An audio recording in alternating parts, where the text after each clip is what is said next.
Okay, welcome to episode 4 of the OverLimit Podcast. There's a lot to go through today, actually. And there's a lot I in particular am very excited to talk about. And I say very excited because these cyberpunk bugs have actually been really hysterical.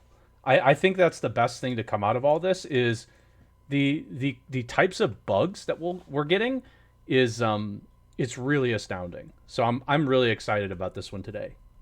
Spoon, how are you doing today, by the way? Doing good. Enjoying my break from school so far. And I saw you were playing Humankind earlier, so we'll sort of get an We'll update touch on that. yeah, And we'll touch on that a bit, I think, at yeah, some point. yeah. So let's do the quick intro. Twitter, we have a Twitter. You guys should be following that. The Twitter is on our overlay right now. Please be sure to also share with your friends or people you might think would be interested. We really would appreciate it. We're still trying to spread the word, and we both, Spoon and I, both understand how difficult it is to kind of go from zero to even try to get to like 50 followers, which is that affiliate mark.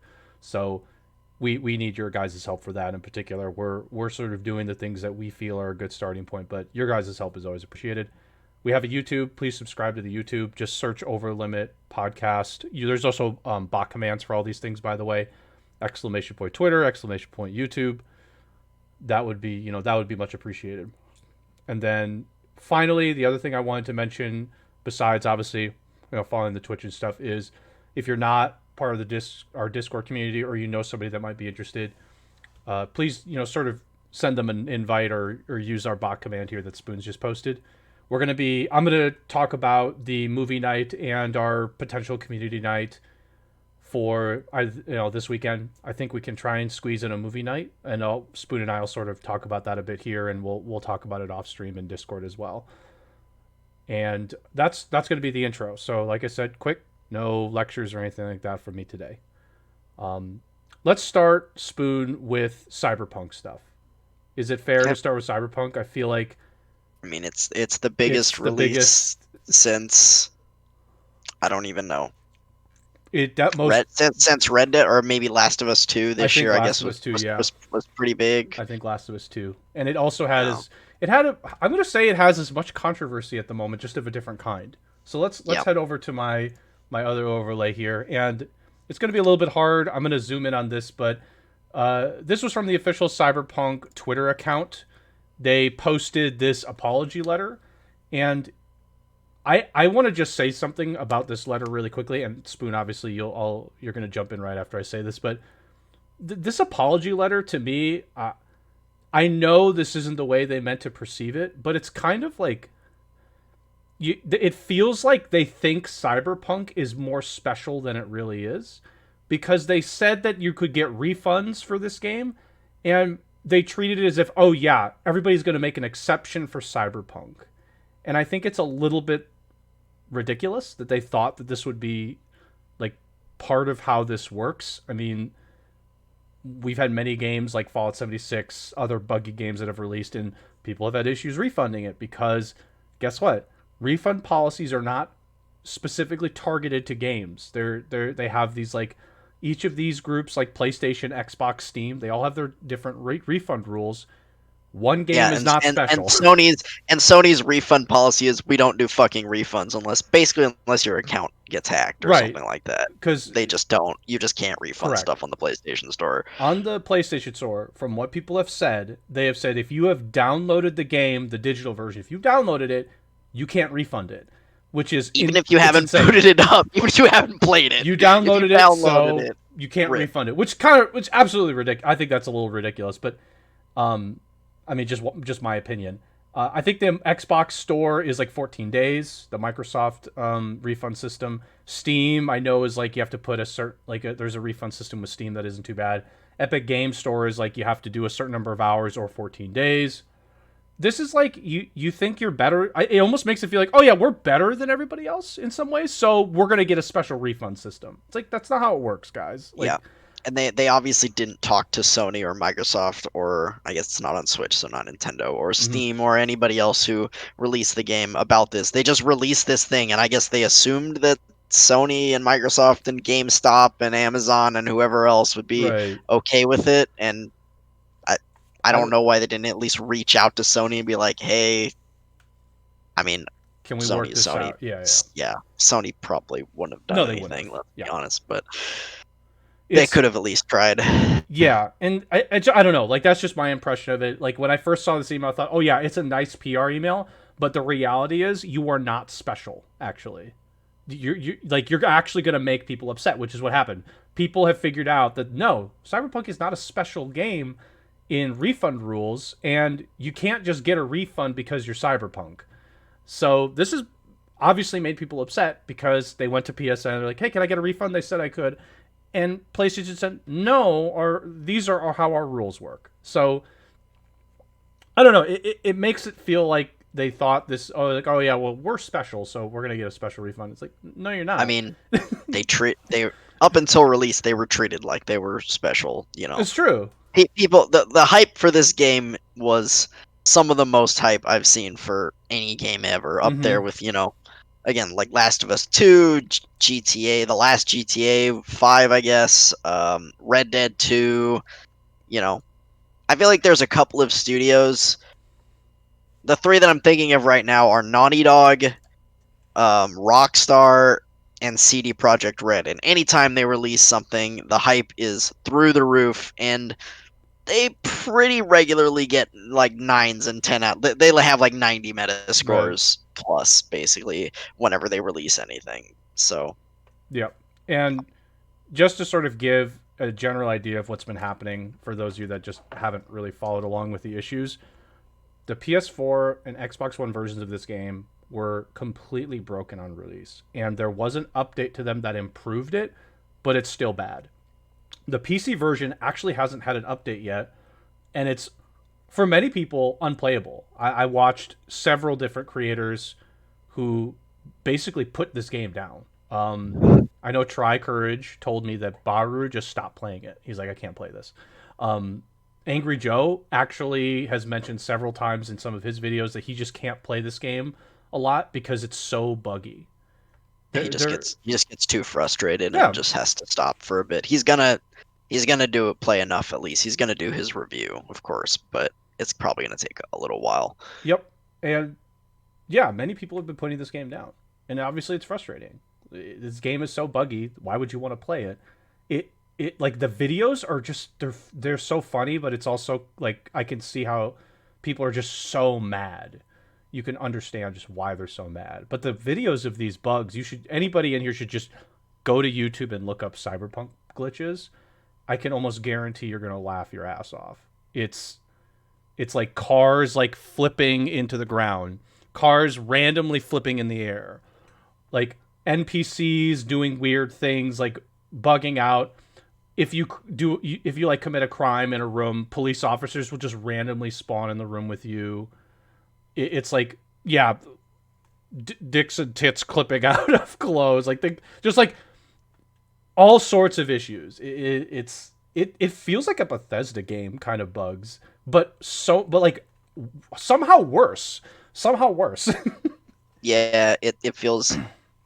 Yeah, Bethesda games are pretty infamous for being buggy on release. This feels even worse than that, to be honest. It feels a lot worse, to me at least. Like, obviously Fallout 76 being, the worst one that Bethesda's put out, but even like Skyrim, Fallout, some of the more recent games that were open world were just so ridiculously buggy. So I found this Reddit post, by the way. This has been up for a couple days now. It says 5 days according to this. This is just like one person's glitches they've encountered in the game.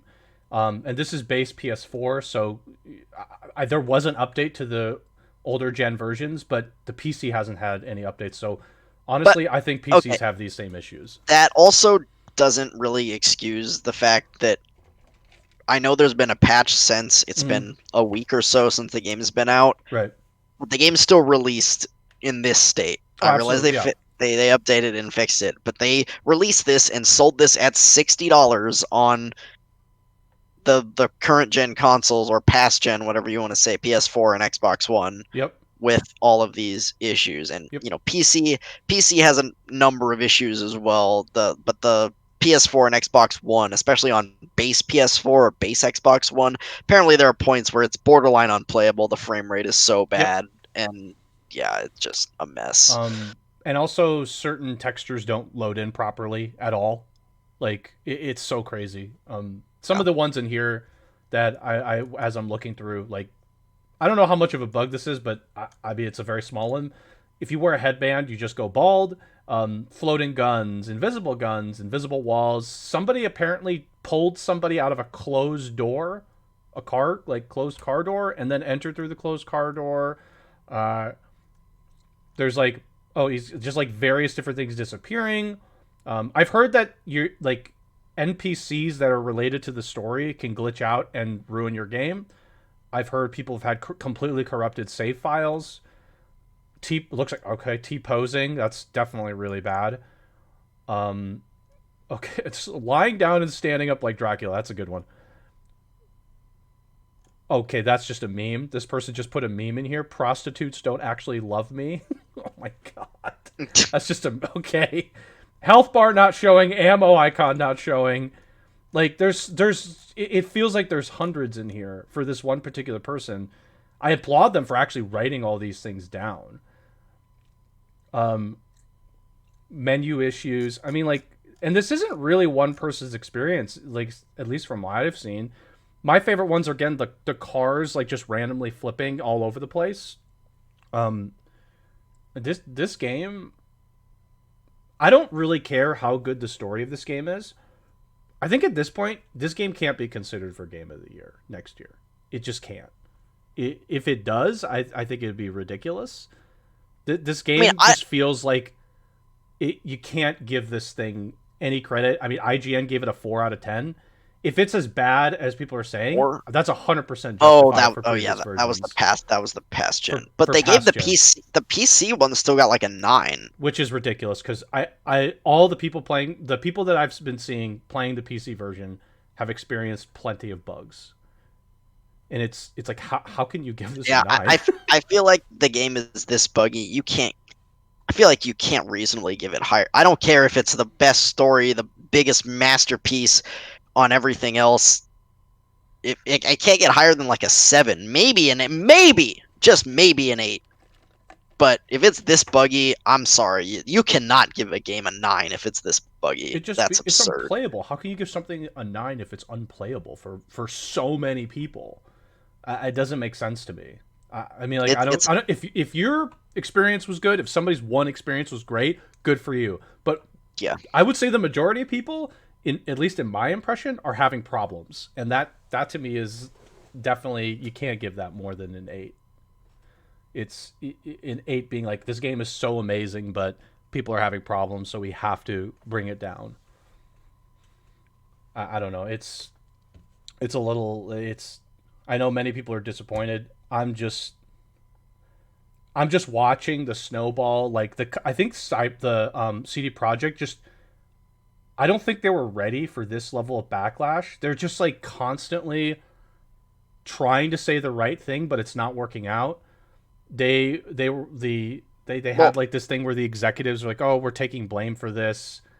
And then their stock prices have been dropping. They've had like emergency calls about this. I'm just like you guys had to have known that this game was like this when you were about yeah. to release it. You had to have known it. So why are you acting like we need emergency damage control? Like I feel like if you knew it was in the state, you probably should have just prepared for it right away.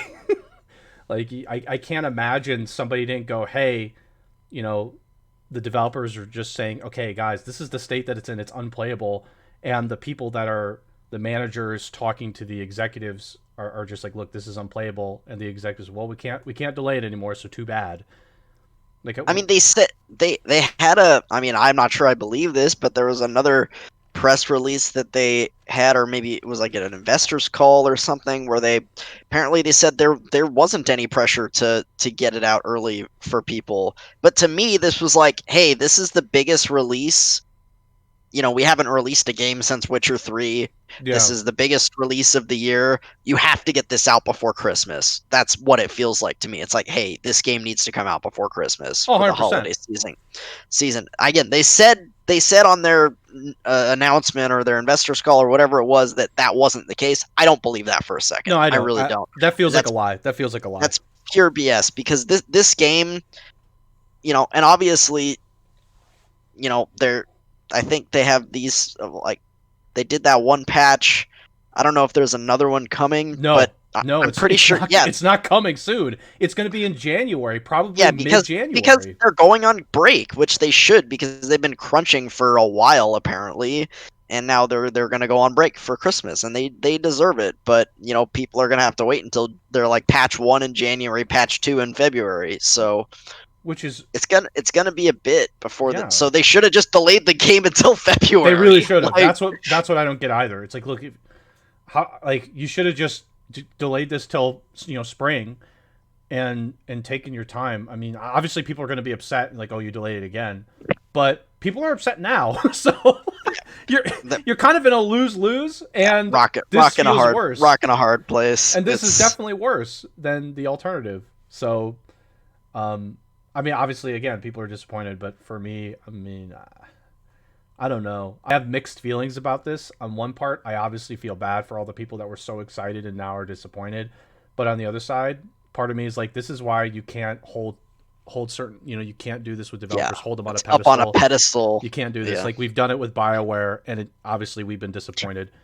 You can't do this, guys, because these kinds of things, like they can happen. They're you treat these companies like they're above reproach, but that's not really the case. All like Well, these things and people happen. were also acting like even if the game had come out, assuming the game had come out in a not buggy state, that this game was going to change their life. It was going to cure world hunger and poverty and Right. all these. It's like it's a video game. Yeah, okay, maybe it'll be great.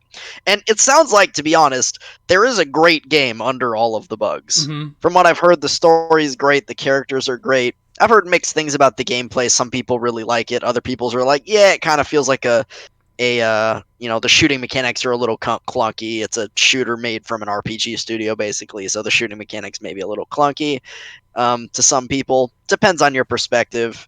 Yeah.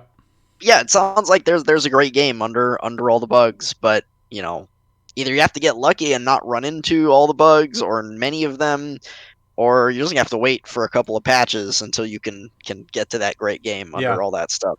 Hopefully they have some compensation for us in the way of like free content, free DLC down the line, but we'll For sure, see. they will. They were talking about a multiplayer for this game at some point too. I'm like, no, no, you don't get a multiplayer at this point. I don't think you just get one at this point. You can save that for a while down the road. But yeah, I think I've said my piece on Cyberpunk. If you have more, feel free. But Yeah, I mean, this game, I'm not 100% not getting this game for a while.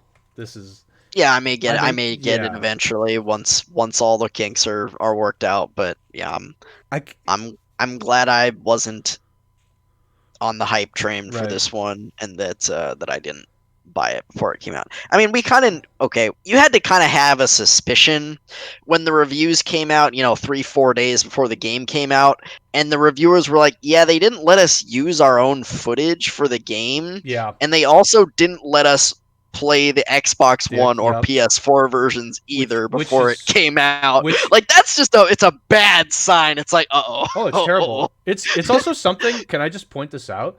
That's something you expect EA to do. But they don't do that. EA never does that.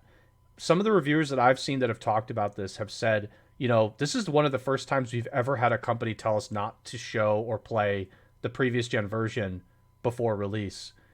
And that's like really it's really bad when that happens, obviously, but it's like, you guys, like, did this is what happens, though. This is why you have to be so careful about putting some of these developers on that pedestal, because sometimes, like, on the outside with their PR side, it seems really great, but at the core, when things have gone badly for CD Projekt Red right now, they're kind of showing some of their colors. this their is the true first colors. time things have gone badly since they got popular with Right. like once Witcher 2 gained a little bit of traction and then Witcher 3 came out and pretty much everyone loved that game. Yeah. Once they got their big break in pretty much Witcher 3, they were up on that pedestal even though like Witcher 3 is the one really good game they've released. It didn't take long for them to get the pedestal. It feels like they should have needed like one or two more really good Mm-hmm. releases to get up on that pedestal, but Well, we had whatever. our friend played Witcher 2 and seemed to enjoy it. Nick did. He seemed to enjoy it. But I think it's just like this is the danger. And again, this you're seeing their true colors. Like I've never seen a developer like even EA, Bethesda, all the big ones that we crap on. They've never done that. They've never said, "Oh yeah, you can't show or play the previous gen before release. You can't review that." I've never heard of that Well, before. they didn't even let them. The reviewers weren't even allowed to show their own footage from the Right. PC version. I They I don't think they were even given the past gen version. Like they right. weren't even able to review it at all. But even with the PC version, which was the better version, and I'm assuming these review companies have top of the line hardware, they they had to use CD Projekt's like press pre-roll or whatever Yeah.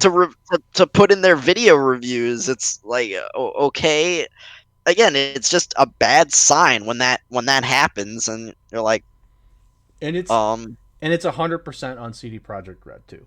No blame goes out to any of these other reviewers. no, Obviously, it's 100% on them, which is why I'm like guys, like we crap on all these other developers and publishers who we find are scummy. This is one of the most scummy things I've ever seen on a release to a game, and like we have to be like telling them. You have to be sure to let CD Projekt Red know and say, hey, next time you make a game, you better not do that again because that's definitely not appropriate for those review companies. I mean, say what you want if you don't like IGN or whatever, but if you like if a developer goes to them and says, "Hey, you can't do your job the way you want to do it. You have to do it the way we want it." Yeah, that's I mean like that work is compromised. It's bad for everybody. It is bad for us too. it's like if you gave someone some movie reviewer a movie to review, and there was just like 20 minutes of the movie was just cut out. They're like, "Oh yeah, you can't but this 20 minutes, you can't review that 20 minutes." You Why? can't talk about Can't that. talk about it. Why? You can't talk about Jar Jar Binks in Phantom Menace at all. Yeah, in the But Phantom Menace review. but that's like a big part of it. But he's like Like he's everyone's like least favorite he's the big character. part of it, and I hate to say it, we don't like it. It's like, oh, too bad. So, any other stuff with Cyberpunk before we move to other stuff? No, yeah, Okay. again, I agree. I think Cyber or CD Projekt needs to be held accountable for their mistakes. They should have delayed the game further, and again, hopefully there's some reparation that they'll give some Yeah, free DLC in some way or something. I don't know. We'll see. they need to. Um, I find this to be small in the context of like everything in here, but this was provided to us, so I wanted to obviously show it. Sony acquired Crunchyroll for over $1 billion. I just want to say, if they have 3 million subscribers for $5 per subscriber, obviously I don't think that's how the economics work, but I don't know if that's $1 billion company, but good for them for getting bought for $1 billion. Good for them. That is, I give a clap. I give a round of applause for that. I know a lot of our friends, I imagine, use Crunchyroll to some extent. The service seems to be good. I don't hear a lot of bad things from it. They have a lot. They have a big selection. It's pretty good. If you don't pay for the subscription though, the ads are just Oh, I'm sure they awful. are. I'm So sure it's if awful. you want to watch stuff on Crunchyroll, just pay the $5 for the stupid subscription because you get like 3 minutes of pre-roll ads before you're allowed to watch frickin' anything. It's so stupid. Trying to see. So that's what, like 3 million times. Okay, so it's like what, 15 million a month. Okay, so yeah, I mean, like I said, I'm not sure if that equates to $1 billion company. I don't really know all that much about that side of it, but again, good for them. For Sony, I guess they just like I don't know, like I guess the value add on for Sony is they get to exclusively put it on their systems and such. Among other things, I guess there's like maybe some other benefits for them as well, involving having like I mean, I would say the de did facto I streaming service for anime. I don't does Sony owns Funimation, don't they? know. Ooh, good question. I think they do. I think This, it says it in the article there. if they do, obviously that's a big one. Sony buys Funimation, or Sony Funimation. Oh, maybe they do own Funimation. Okay. So yeah, I mean, it's just kind of they're just consolidating like anime brands. I mean, I guess Crunchyroll isn't really an anime brand. They're just a streaming service. Oh, yep. Um, You're but you yeah, guys are right. I see it. they're just gonna consolidate more. I don't know if they're yeah they pretty much have an anime monopoly with the exception of God, what's the one that I hate? Is it Annie? Is it Aniplex? Aniplex? Aniplex. Wait. It says and Sony Music Entertainment subsidiary Aniplex joint venture. Oh, I guess they have Aniplex too. Um, There's Oh yeah, it's Aniplex that I hate because any why why do they have why is Sony own three different anime? This makes no sense. I don't understand. because they want anime, I I guess. hate Aniplex because they sell they have some great anime, but their DVD and Blu-ray sets they charge like $10 an ep. You can they own like Fate, and if you want to buy one of the Fate box sets for like half of the series, so 13 episodes, it's like $150. It's absurd. That's really That it's just holy crap. so overpriced. Holy crap. It's insanity. So they have And they Crunchyroll, Aniplex, Funimation. yeah, I mean they basically have a monopoly on Western anime. Western anime. Interesting. Or localization of anime, I should Look, say. yeah, that might cause a problem at some point down the line. Somebody may end up saying, "Hey, that's maybe you can't, maybe you shouldn't be doing that." But who knows? Honestly, who knows what will happen? Certain things have to fall into place for somebody to actually go in and care and really want to investigate that. But that doesn't always, that doesn't happen all the time. It happens once in a while. So, I mean, again, I think it's great for Crunchyroll. I mean, God, $1 billion, great. That's awesome for them. Good job. Yeah. Okay, in Nintendo Indie World, I didn't watch the video. I just pulled this. It has a bunch of trailers for different games. Did you watch the video for this? Yeah, At I all? did. Okay. I did watch it, but we've discussed it in the past, and I'm not really a big indie player. I hardly remember anything from Okay. this. It was Was like there? Well, 15 I see minutes. Super Meat Boy. Super Meat Boy Yeah, is a they had a Meat Boy. Spelunky is coming to Switch, and Spelunky 2. okay. Yeah, Spelunky 2, sure. I mean, didn't they talk about Among Us? This is how we heard about Among Us Yeah, being on Among Us Switch, is coming to Switch. which is Yeah, that's a pretty big one. I don't know how it will play on Switch. Um, I guess like because you like a lot of people play where they're in a voice chat, and at that point, like it's like okay, well, why wouldn't you just play it on PC? But who knows? I don't know. Um, Still, again, like I think that's pretty sweet. So I think the two big ones are Among Us and what did I say before? I mean, we talked about Super Meat Boy and Spelunky too. Spelunky. Yeah. So Yeah, they had a bunch of other titles that they highlighted. Again, oh, none of them look. I mean, I'm not really an indie player, so mm. I'm not the right person to talk to about this, to be honest. But some of them might be interesting. There was some that looked really weird and kind of stupid, but maybe they appeal to someone but that yeah, isn't me. it appeals to somebody else. I mean, that's the big thing. So we'll see on that one. Okay, now we have to talk about the Twitch stuff. So I messaged you about this. They had a town hall today. It was early. Yep. It was. I won't say it's early this morning. That's not true at all. It was at. It was this morning though. It was like 11 or 10. It started 10 or 11 a.m. They were talking about the new harassment policies, and they also talked about monetization, specifically around advertising. They addressed the mid-roll ads that they had tried to roll out and got negative feedback on. And actually the monetization part, by the way, was very interesting. I really liked hearing that the guy there, I forgot his name, talking about the advertising model as a streamer, like why, all those things. I thought it was interesting. But the big thing that came out of that for a lot of people was specifically about the harassment policies. And one of the things that was mentioned on there was specifically about simp, incel, and virgin. The COO, so the chief operating officer, I forgot her name, of Twitch came on, and she was having a conversation with the community person there, and they were mentioning some of the harassment terminology, and simp was mentioned as something that people throw around quite a bit, and the COO said that simp, incel, virgin, these things will be against TOS. And there was some extra clarification that added, if it's used negatively, referring to another person's sexual preferences in a harassing manner. And I'm paraphrasing. There's more wording here. They're also going to start taking down or denying emotes in regards to all these things. So I think I would guess there are streamers who are using simp emotes. Those will no longer be acceptable.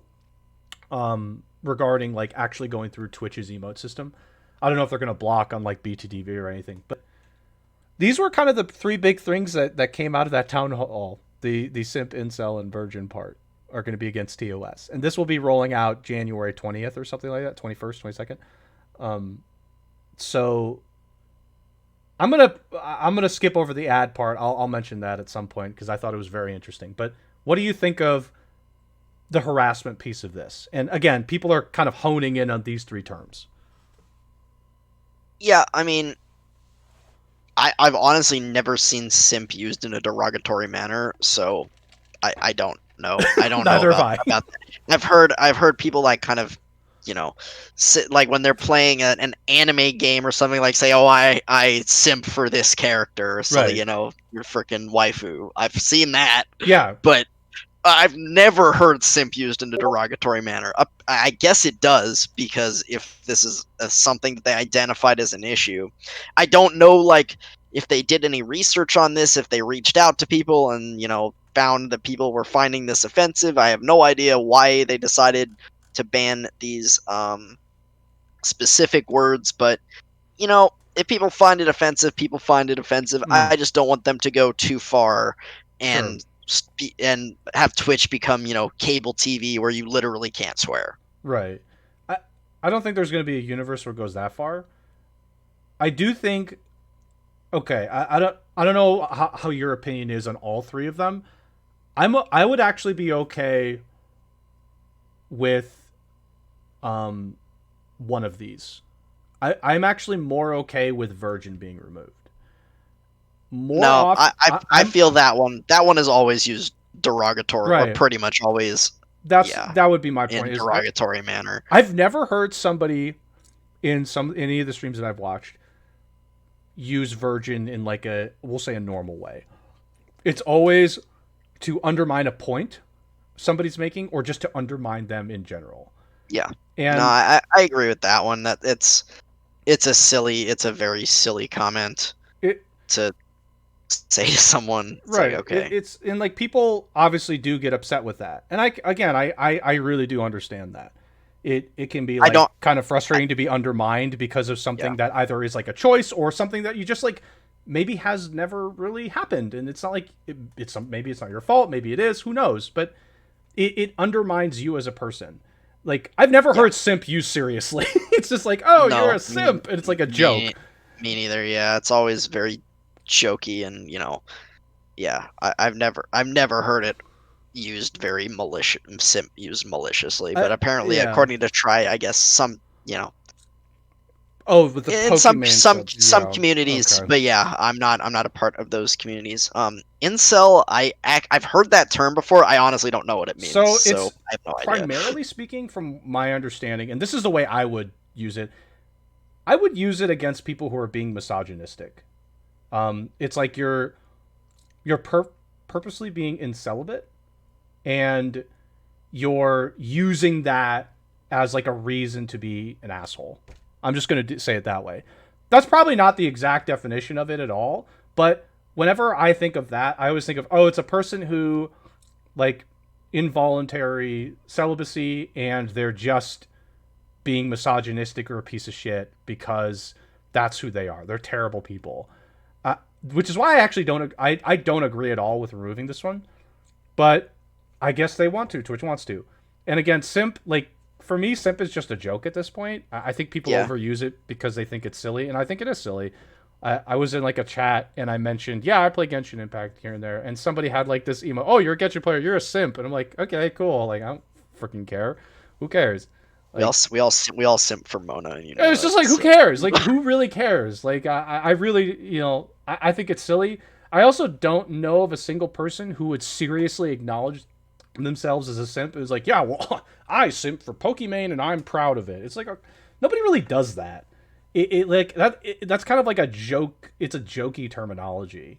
And incel is, again, just like telling somebody you're being an asshole is how I would term it. And they really, I'm agreeing with Try Courage. You know, there are people who are like that, and I think they're just terrible people. Virgin's a one I would like to see removed, though. I've never heard a virgin be used positively in these communities, but I mean, yeah. I can understand why people don't want that to be removed. I mean, yeah. Sure, if you really need to have that word here, whatever. But for me, it's just like, who cares? Yeah, for me, I'm kind of with you. Virgin can go because it's pretty much always used in a derogatory manner. Incel, maybe, I don't know. I'm 50-50 on it. I've never really heard it used that much, so I don't care. And simp, I don't see any reason to ban it. I've only heard it used like in kind of just a jokey, silly manner. Yeah, so, whatever. I mean, if someone were to use it seriously to me, I just kind of laugh. I'd be like, oh, okay. I simp for one person. It's my fiance. I simp for her. And it's sometimes it's great, and then sometimes it's just like, okay, because she wants like she got a new iPhone and she wants a new cover, and she was showing me the first cover and it was like $65, and I'm like, oh honey, really, 65? Can we bring that down? So yeah, but there are, yeah, I mean, incel is just, I don't know why they're removing incel, but virgin, I can see a world where they do that. So this was like the big thing too, that people came out of this. The advertising portion of this was so good, though. Them talking about ads was so good. I want to like touch on very briefly. I really want to be brief on this, the ads part. Basically, they said they're not bringing those mid-roll ads back that they're forcing on users, but they really do need people to play ads. They really need streamers to play ads. And they understand that streamers, like especially the big ones, they forget to play ads. So they want solutions to provide different types of ads that could be obviously beneficial for Twitch to make money, but also beneficial for users to feel like, okay, I'm supporting the streamer in a manner that's not frustrating.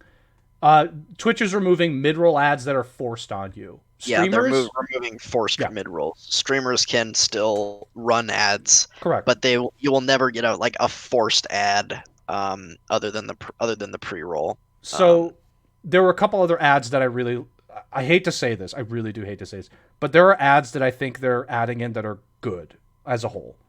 One, they're adding like a feature where the streamer doesn't have to remember to play ads. They can have like some kind of timer system set up where every like hour or so, or however they set it up, an ad will automatically run for them.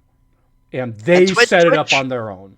Twitch basically wants you to run, 3 minutes of ads every hour? So yes. a 90-second ad every 30 minutes. And the benefit to the streamer, they showed a percentage system of how it benefits you.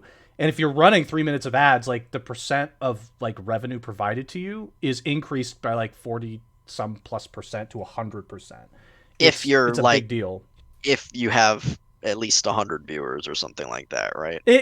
I'm guessing having 100 viewers and playing ads is beneficial to you, but if you have like 5 viewers, playing ads does nothing for you. You get 2 pennies. So yeah, we're not going to be doing ads on this channel for quite a while unless we get big all of a sudden, which I don't see happening. And even then, like, I don't think we'd run Twitch ads. I think we'd do something else. Yeah, I don't think we'd want to run ads in the middle of the podcast, but that would be kind of I mean, like, it's frustrating.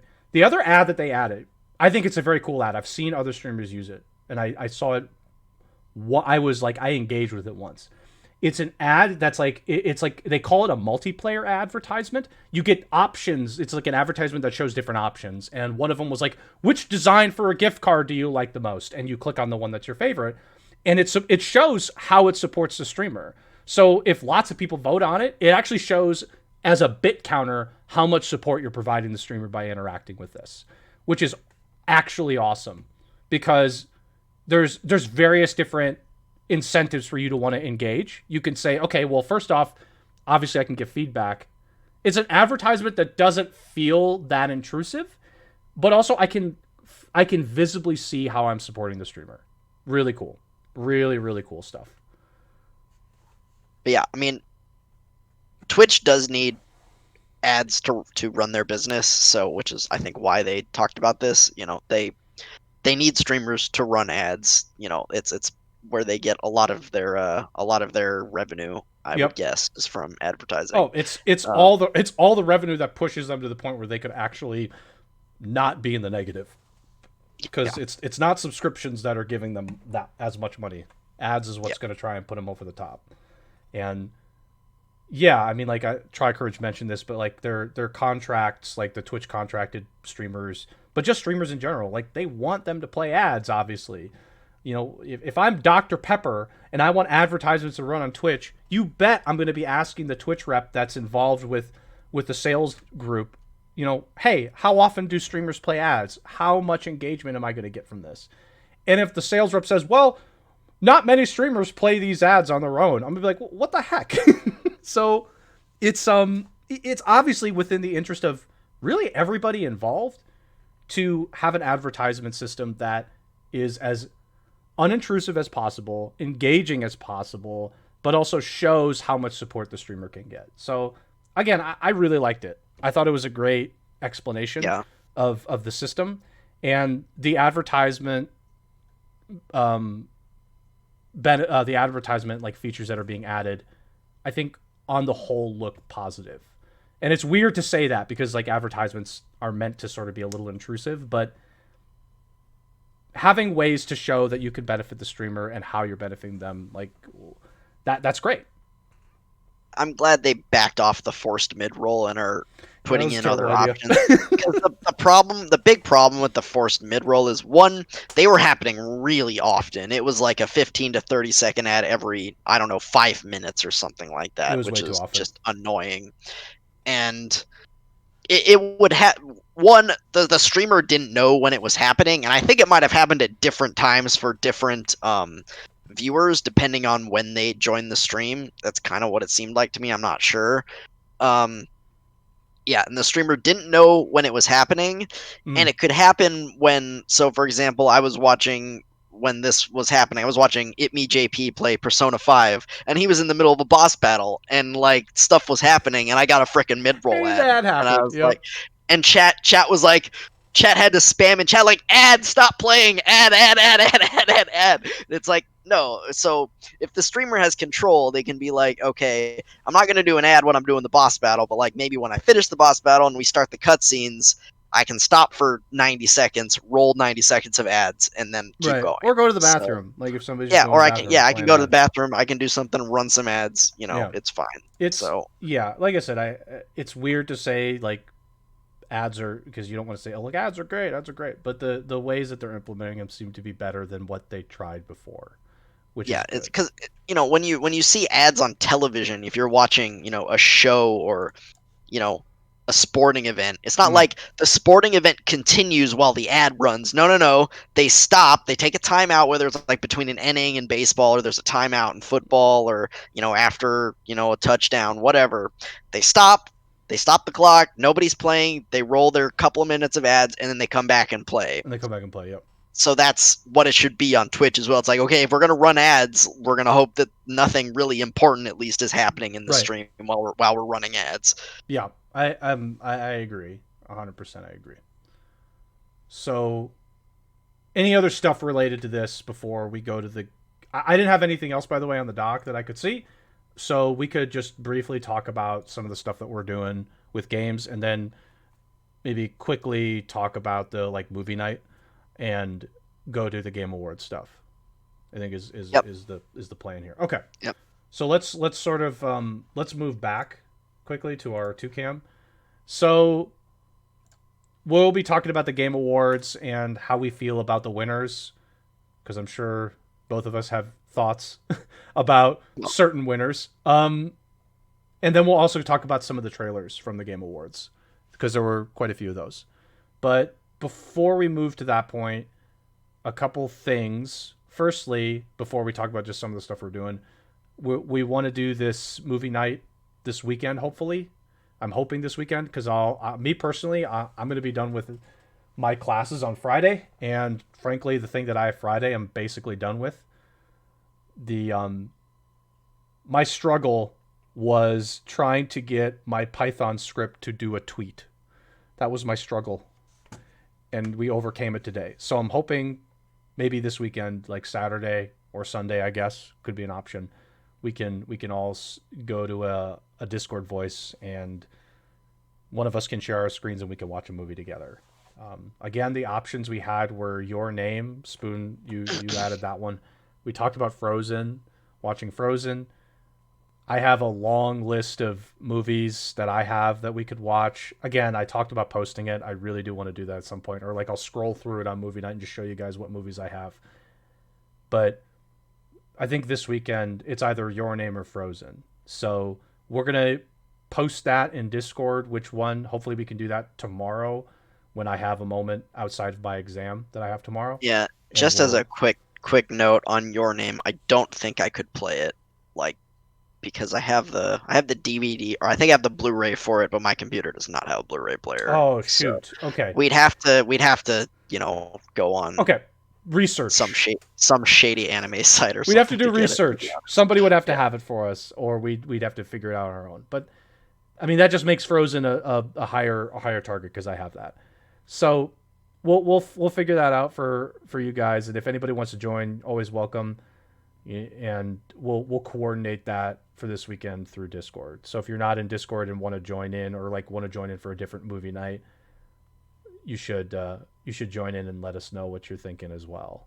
As far as community game night, probably not this weekend just because we're going to do a movie night. But again, I talked about Phasmophobia. I don't know how many people are interested in Phasmophobia. I know myself, I'm interested. I know Abandon, who's in our server, is interested. I see Vis in here. Vis, if you're interested in playing Phasmophobia, you're more than welcome to have you and Hectic join in if you'd like. But I'll be coordinating that in our server. So again, if you would like to, if Spoon, could you post the Discord in our chat? Just go ahead and run the command for it. Um, Everybody can join in there and we'll coordinate. Okay, that's the spiel on movie night and game night. So why don't we have you start, Spoon?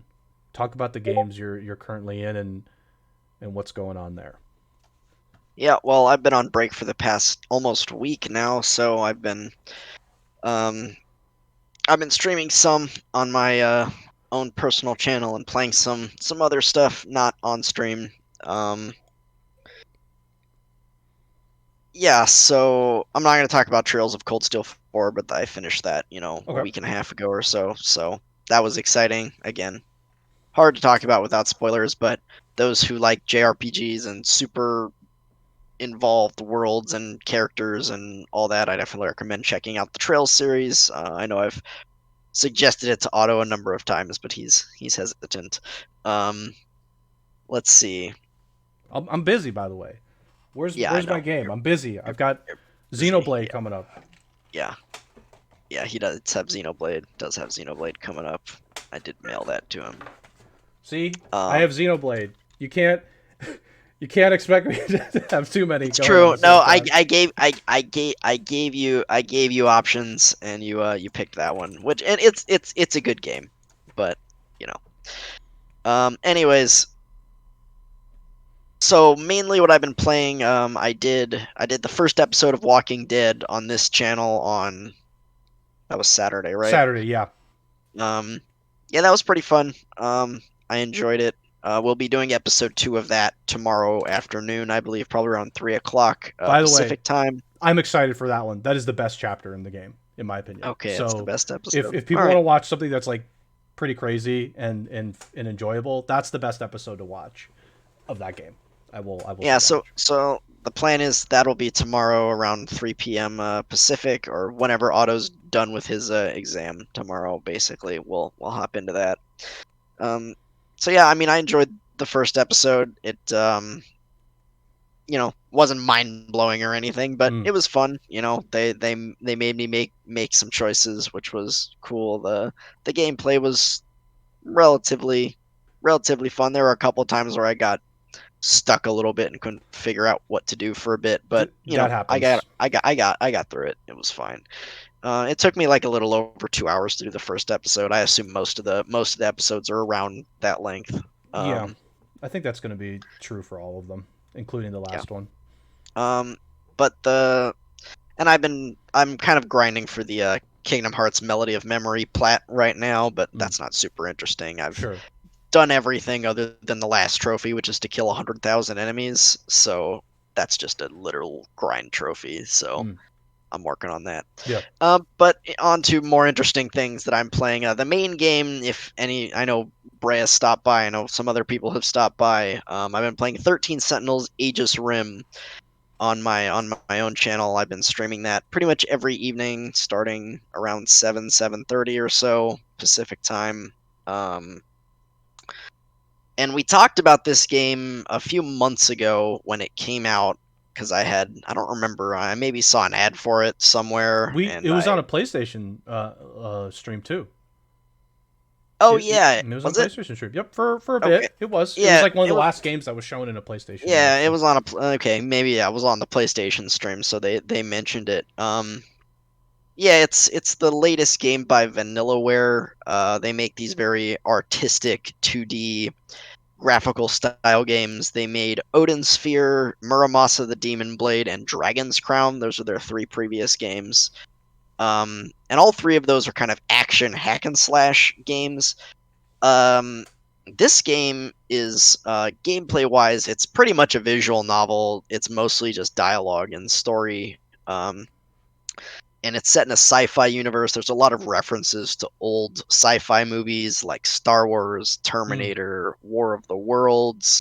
Hmm. Um, what else? I'm not like Godzilla, kaiju movies, Sure. stuff like that. A lot of references to sci-fi movies. Um, and it's a sci-fi story. The gist of it is basically the city is under attack by these mechanized. They call them kaiju, but they're like machines. They're all mechs Okay, Big basically, Max. and Yep. and it is up to our 13 high school student Oh protagonists, God. as is per usual It's just. in Japanese Japanese media, I suppose, Yep. like anime and games, to save the day in their 13 Sentinels. Sentinels are their mechs that Yeah. fight Of course. the kaiju mechs. Of course. Um, and that's the base of the story. And it gets really crazy really fast. There's 13 characters that you kind of see the perspective of in different perspectives, and they all and the, man, it's hard to talk about this game because so much goes on so fast. Mm-hmm. There's time travel, Oh there's no. different characters that, like, you'll have your main character, but then you'll see a flashback from a different time and he has an entirely different name, and the story's just wild. But the cool thing about it is, for how crazy it is and how much stuff is going on, I'm staying very engaged. It's interesting, and it's very well paced. Like, they don't just like plot dump on you all the time and confuse the heck out of you. I mean, yes, it's confusing. Yes, it's complicated, but they just, you'll get to a point, you'll do a flashback, oh, and they'll give you a little nugget here. Okay, you'll go to another character story, go on another like flow chart, path on the flow chart. Okay, you get to this thing. Oh, you get a little nugget, another nugget there. It's very well paced and very interesting in the way that they're telling the story, and it's just given to you very, very piecemeal, bit by bit. Hmm. and it's just trying to put it all together. And I'm pretty sure it's designed in a way that you're not going to be able to figure it out until the end. But I have some ideas. I think the game's really cool. I think it's worth giving a look at least for just about anyone who likes great storytelling. Again, you may not be that huge on the gameplay.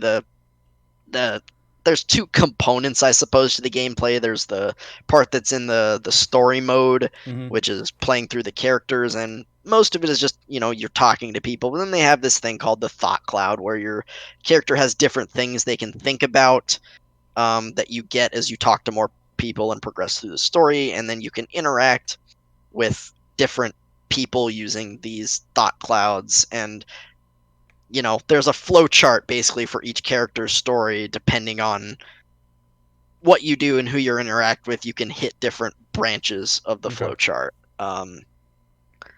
So yeah, a lot of times you kind of have to rewind and start back from the same point and then make a slightly different decision or interact with a different thing in a different way in order to go on the different branch of the flow chart that you haven't hit already. Um, and then the other side of the gameplay is the actual combat, the tactical gameplay of the mech fights, Hmm. and they are represented in a way that is just it's like it's like a tactical map. You don't really see like the mechs or the kaiju on the map. They're just kind of little red dots or green dots or triangles or whatever. Okay. I think there are some limitations to the obviously the graphical style, and I've actually heard that some of the end game ones get really laggy. So maybe that is why they had to Scale back, I yeah, guess. scale back the Yeah. graphics in terms of the presentation on this. But the battles are just you get up to 6 mechs on the field, and the enemies just throw waves and waves of kaiju at you. Okay. All of them are either like survive for up to 2 minutes, or you destroy all the kaiju and you win. There was one that was like a boss battle; you had to destroy certain enemies to win it. Okay. Um, but the combat's been really easy so far. To be honest, it's pretty much just been it's been pretty face roll, to be honest. So far it's just like, yep, see a big group of blips on the map, all right, fire a huge cluster of missiles in that area and kill all of those guys in like one shot. That's. So I mean, that's probably just like a. It's a side part of the game. It's not really the yeah, main. exactly, It's like not the meat of there it. no, there are certain other types of enemies. Like I in the last stage that I played, there are enemies that like deploy shields, Sure. so they obviously reduce the damage you do. There's like flying enemies that obviously you can't hit with melee attacks. So for the shields and the flying enemies, you have to use like EMP type attacks to like knock down the shield or knock them out of the sky, so you can actually Sure. hurt them. And then there's some armored enemies, and you have some like armor piercing abilities to get through those. So yeah, I mean, there's not that much to the combat. You can upgrade a whole lot of things on your mechs. You can upgrade the weapons of the 13 different characters you get. They level up as you go and get more pilot skills. There's some like they call them like meta skills where there's just like a once per battle type thing that you can use when you fill up this meter. So there's a few elements to the combat, but as I Hmm. said, it's been pretty easy so far. Okay. Hasn't required too much thought other than like see enemy, shoot enemy. Yep. So Okay. um but yeah, the meat of the game is the story, and I'm seeing Brea's message in chat. I'm glad to hear that you enjoyed what you watched. I know it's probably a hard game to kind of jump into the middle of because there's just so much going on in it. But and yeah, I wouldn't think it's a super interesting game to watch because it's just so dialogue heavy and just not a lot of action going on. But um I think you might like it, Otto. I don't think it's especially long. I think it's like 30 to 40 hours Okay. total. I know you liked AI, and that's a very dialogue heavy game and kind of a windy story. This one is maybe even crazier than that one. But AI was a game. Yeah, AI an experience. It was an experience um, I enjoyed. I think you might like this. I would recommend again if you're seeing this stream and finding it at all interesting or intriguing. I would recommend at least checking it out. giving it a shot. It's I'm really liking it, and I said this on stream last night, but no two playthroughs are going to be exactly the same, because you can do, for most things in the game, you can, once you get past the tutorial, which is in a set order, you can do the stories in any order that you want. There are certainly a few roadblocks here and there where, like, okay, you can't progress this character's story until you reach a certain point in another character's story. And I hit one last night where it was like, I need to be 80% or more with 8 other characters before I can progress this one other character's story. So there are roadblocks here and there in some of the stories, so it's not 100% open-ended, the order that you do them, but there is a lot of choice in the order that you do the stories. So everyone's experience is going to be slightly different in the order they experience things, and in the order that they receive the nuggets of information as they reach each of the end of each of these branches. Okay. So I think it's interesting. I think it's cool. I think it's worth a shot. I know you've got a lot on your plate right now, so you may not get to it for a while, but it's probably going to be one of those games that goes, yeah, exactly. It's a very good game, and it's also very long. But it's definitely gonna, that running list of games that we have, like, of recommendations, it's probably going on yours from my side. Okay. Because I think it's real cool. So yeah, and for anyone else in chat, yeah, check it out. It's called 13 Sentinels. 13 Aegis Sentinels, Rim. Aegis Rim, yeah. Aegis Rim. I've just typed the title in chat. Yeah, give it a look. It's a PlayStation 4 exclusive, by the way. So if you don't have PlayStation 4, you're out of luck. Yep. Okay. Yeah. Yeah, no, got it. Yeah, that one's one of my is this on the test games. That one, I bought a notebook specifically for Xenoblade. I'm not even kidding. I'm not kidding. I have a notebook fully prepared and ready to go, because I'm so terrible at remembering very story heavy games, as in, like, complexity. If you give me some game with complexity, I'm out. I'm just like, give me a notebook. I need to write. I can't do it. I'm not a particularly strong Audible person, and, like, I know the games have subtitles and stuff, but it's just like that stuff. The comprehension of that stuff, it just, like, after a while I forget, and that's it. It's just like, that's it. Nope. Somebody's got to write it down for me and tell me again later. So I've specifically bought a notebook for this. And for those of you that are just, like, laughing at me, you know what? This is how it's gonna work. I will have a notebook ready when I'm playing, and I'll just be like, okay, here you go. Okay. Yeah. Okay, we got this. Okay. One thing I'll say about Xenoblade 2, by the way, is the pacing is not very good. It starts pretty slow, and they're like, the end of the game is just exposition for days. Okay. It's insanity. Oh, and just for try, by the way, this notebook it's like, I have 2 of this notebook. It's called a Rocket Book. One I use specifically for class, and it's a bit bigger, but my sister wanted one for the holiday, so I bought myself another one too. This one's a smaller, like, it's like more like a flip book. So this one I'm just gonna have to, like, bring with me all over the place, because the other one I have is a bit bigger, and so this is one specifically for my games and for just, like, my personal use, as opposed to my school one. Nope, still okay. You know what? Yeah. Screw you. And It's cool. the Rocket Book's cool, but keep going. And I will say, for Try and Kuru, I know you guys really you recommended that Otto and I play AI, over the summer, I think it was. Yes, it was. Yeah, it was.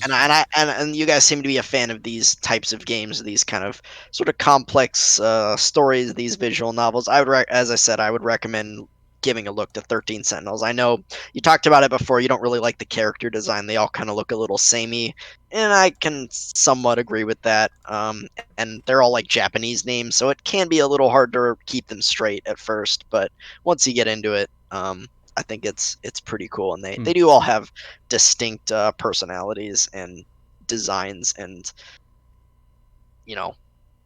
goals in the game. So does it have lewd jokes? you haven't seen the nurse He hasn't seen character the yet, nurse have you? yet. He hasn't Yeah, seen the hasn't nurse. seen the The nurse. nurse is she's something. There's not a lot of lewd jokes. There's a few, but the nurse, she thick. Yeah, I was just like, okay, okay, this nurse is here. She's a thing.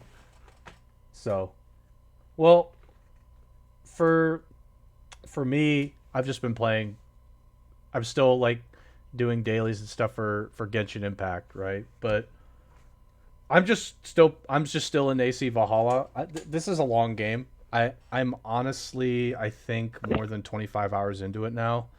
I don't even know the exact time, and it feels like I'm barely halfway done with it at this point.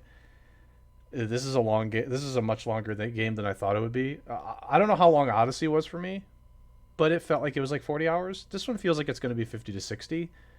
And part of it is it's a little grindy, but the other piece of it is like you kind of just want to explore.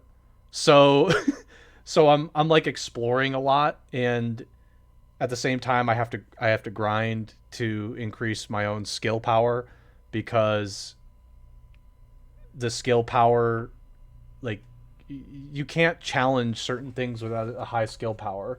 I think like the first legendary animal I found, its skill power was 130, and I don't think I'm at 130 skill power yet. It's it's a lot. It really is like you have to just constantly go out and explore and increase your skill power. So I think this game is actually going to be longer. I don't know why. I don't know if anybody actually said this was supposed to be a shorter game than Odyssey, but it doesn't feel true at all. Odyssey The was world not. looked smaller. The world looked smaller than Odyssey, That's but that true. doesn't necessarily mean that it'll be shorter. Yeah. Odyssey also had some grind to it, but I think in a different way. This game is just like I'm just constantly grinding my skill power. It's like this number is defining my progress in the game, and it's good and bad.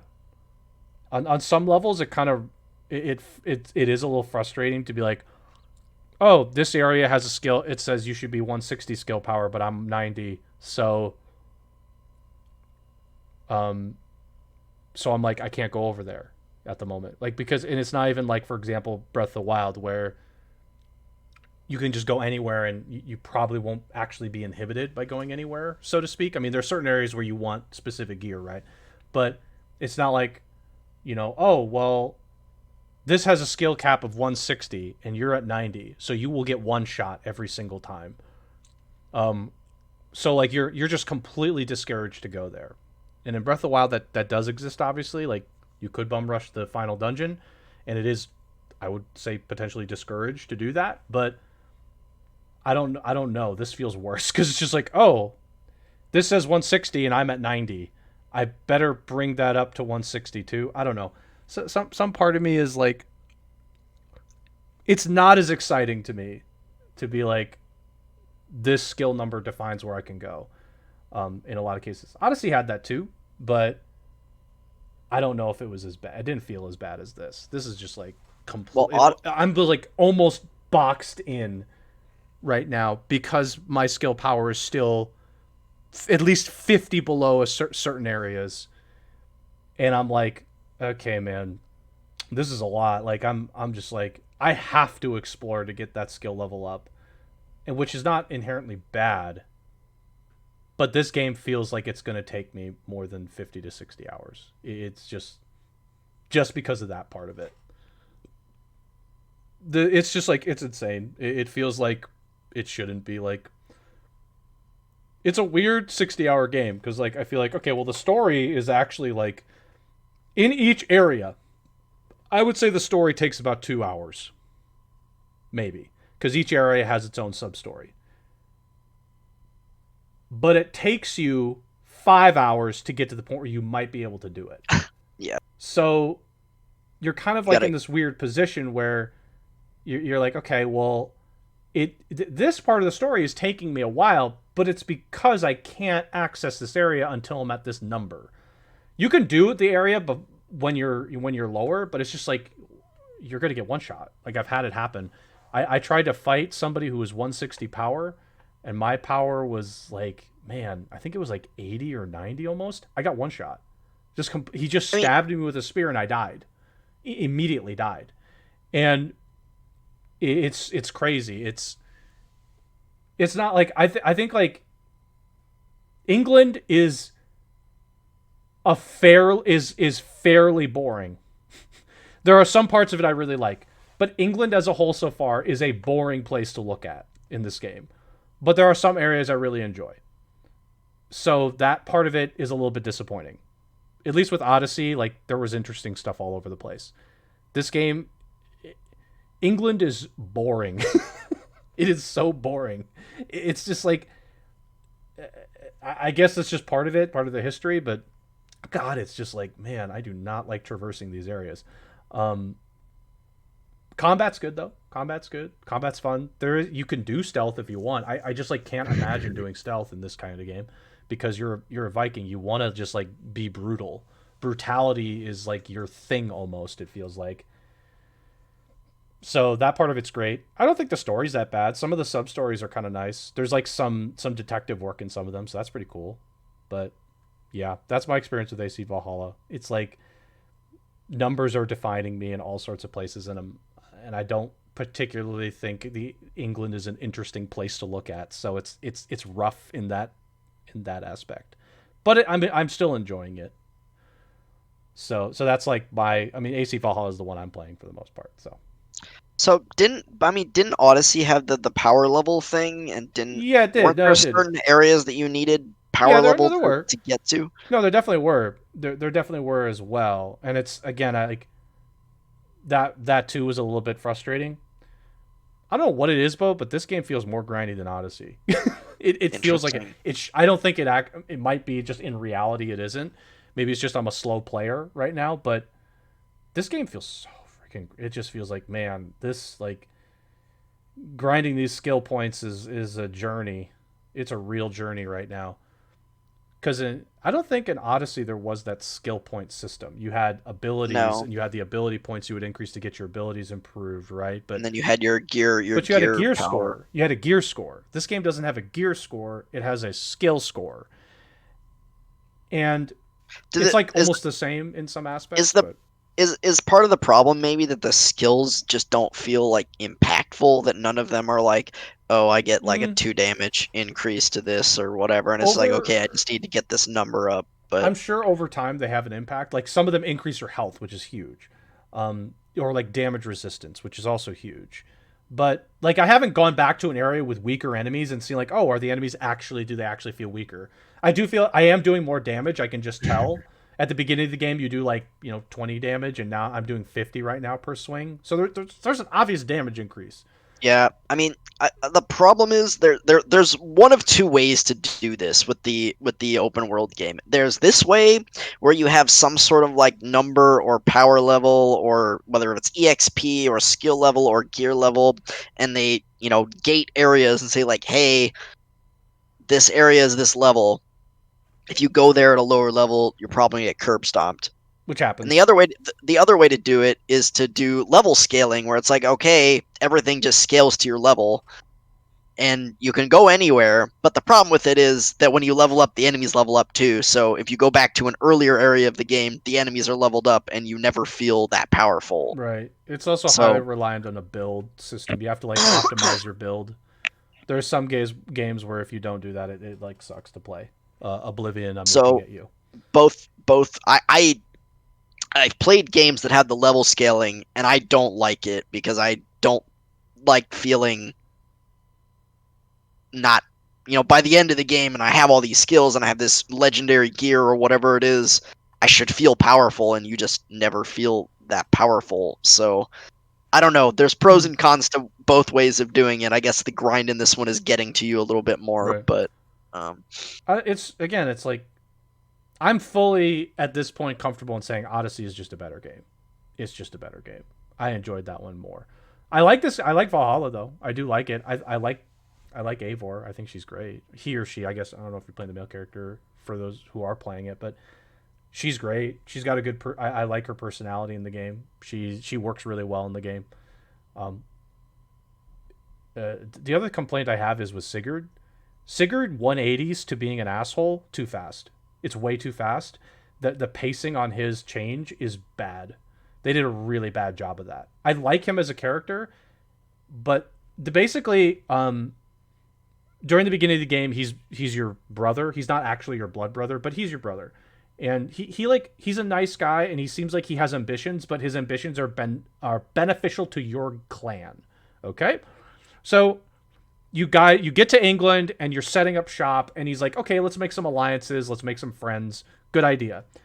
And then at some point, he lets the assassins in this game tell him he's a descendant of a god, and so now he thinks he's a god king. But it happens so fast, and you're like, it's like so crazy to see this. It also portrays the assassins as like manipulative assholes because they're doing this. So you're like, oh god, here it is. There it is. Big follows. There you are. Good to see you, big follows. Good to see you, big follows. I assume you'll bop that. There you go. Yeah. So good to see big follows here. Good to see them. Thanks, big follows. Thanks. Yeah, Sigurd's character takes way too fast of a 180. It's like way too. It's something where there's a part of the game where like you're still with him and you feel like he's doing the right things, and then you take like maybe one or two other quests, and then you take the quest that you get to him, and all of a sudden he's like he doesn't listen to you. He's constantly trying to demean you, and the assassin guy is also demeaning you. They like the whole quest was them spending time just saying, you're not the Jarl, I'm the Jarl. And the assassin guy going, no, he's the Jarl, you're not the Jarl, you should listen to him. And you're just like, what is happening? You were not like this like an hour ago. What happened? It's way too fast of a 180. It's a really poor progression of the character, because Sigurd, at least at the beginning, up to the point where he 180s, is like, it works out well. And it makes it seem like the assassins are kind of meddling, but not too much. And they're just like completely manipulating him. They're like, oh, look, we have to get this stone. Why do you want the stone? Well, what about our clan? Who cares about the clan? The stone. It's going to help us anyway. I'm a god. It's like, okay, this is stupid. This is dumb. So it just like, it makes no sense. I hope they somehow like figure this out and make it make sense, but it seems so forced that it's kind of, I am disappointed in it. It's too forced that he just 180s on you and becomes an asshole who's just completely against you. By the way, he's like no longer your friend at this point. You're just like, well, what happened? What happened? Oh no, you're a god now. Okay, cool. So I don't know. Anyway, I still think the game is enjoyable, but there's just like this game has some weird problems. So okay. Yeah. We should talk about Game Awards to end. We've got some time here to talk about it. Yep, that's fine. We can save humankind for another day. That's cool. Yeah, because we gotta talk about some of these. I'll just mention it real quick. There is a new open dev available for humankind. You have to pre-order the game on Steam, unfortunately, in order to get it. So if you're kind of on the fence about it, you're probably not going to be able to play it. But if you're interested in the game and want to try it out, if you pre-order it on Steam, you get access to the open dev, which will be open for the next, I think, until like the end of next week. So, yeah, that's all I'll say on that for now. I've been playing it a little bit, but I haven't gotten through a full playthrough. This is a much more extensive demo than previous ones. You get to play through the first 4 eras of the game this time, as opposed to the last one. The Stadia one was the first 2, I think. So this one is a much longer demo. I'm sorry, got a little sick there. So let's move to Game Awards, because there was a lot here to unpack. Let's start with just the Game Awards itself, the actual Game Awards, and we can talk about trailers at the end, because there's a couple there's a couple ones I want to talk about for sure. So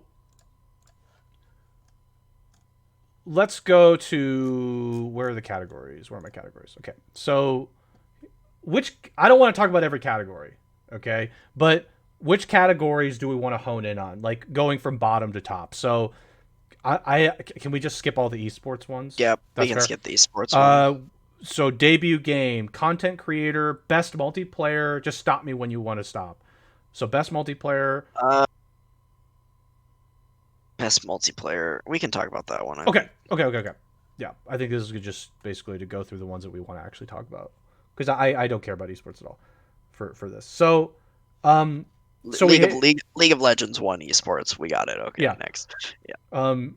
So for this one, this was the for outstanding online multiplayer gameplay and design, including co-op and massively multiplayer experiences. Animal Crossing, Among Us, Warzone, Fall Guys, Ultimate Knockout, and Valorant were in this category. Um, 4 of these were in here probably for good reasons, and Tencent paid for Valorant to be in here. But Among Us ended up winning this category. I personally was not surprised at all. This Nope. was just like completely obvious, but I think we called this one. I think we called this one last week before the show. it. So I do want to say that I mean Animal Crossing was nominated for Game of the Year, but I also feel bad for Fall Guys Ultimate Knockout.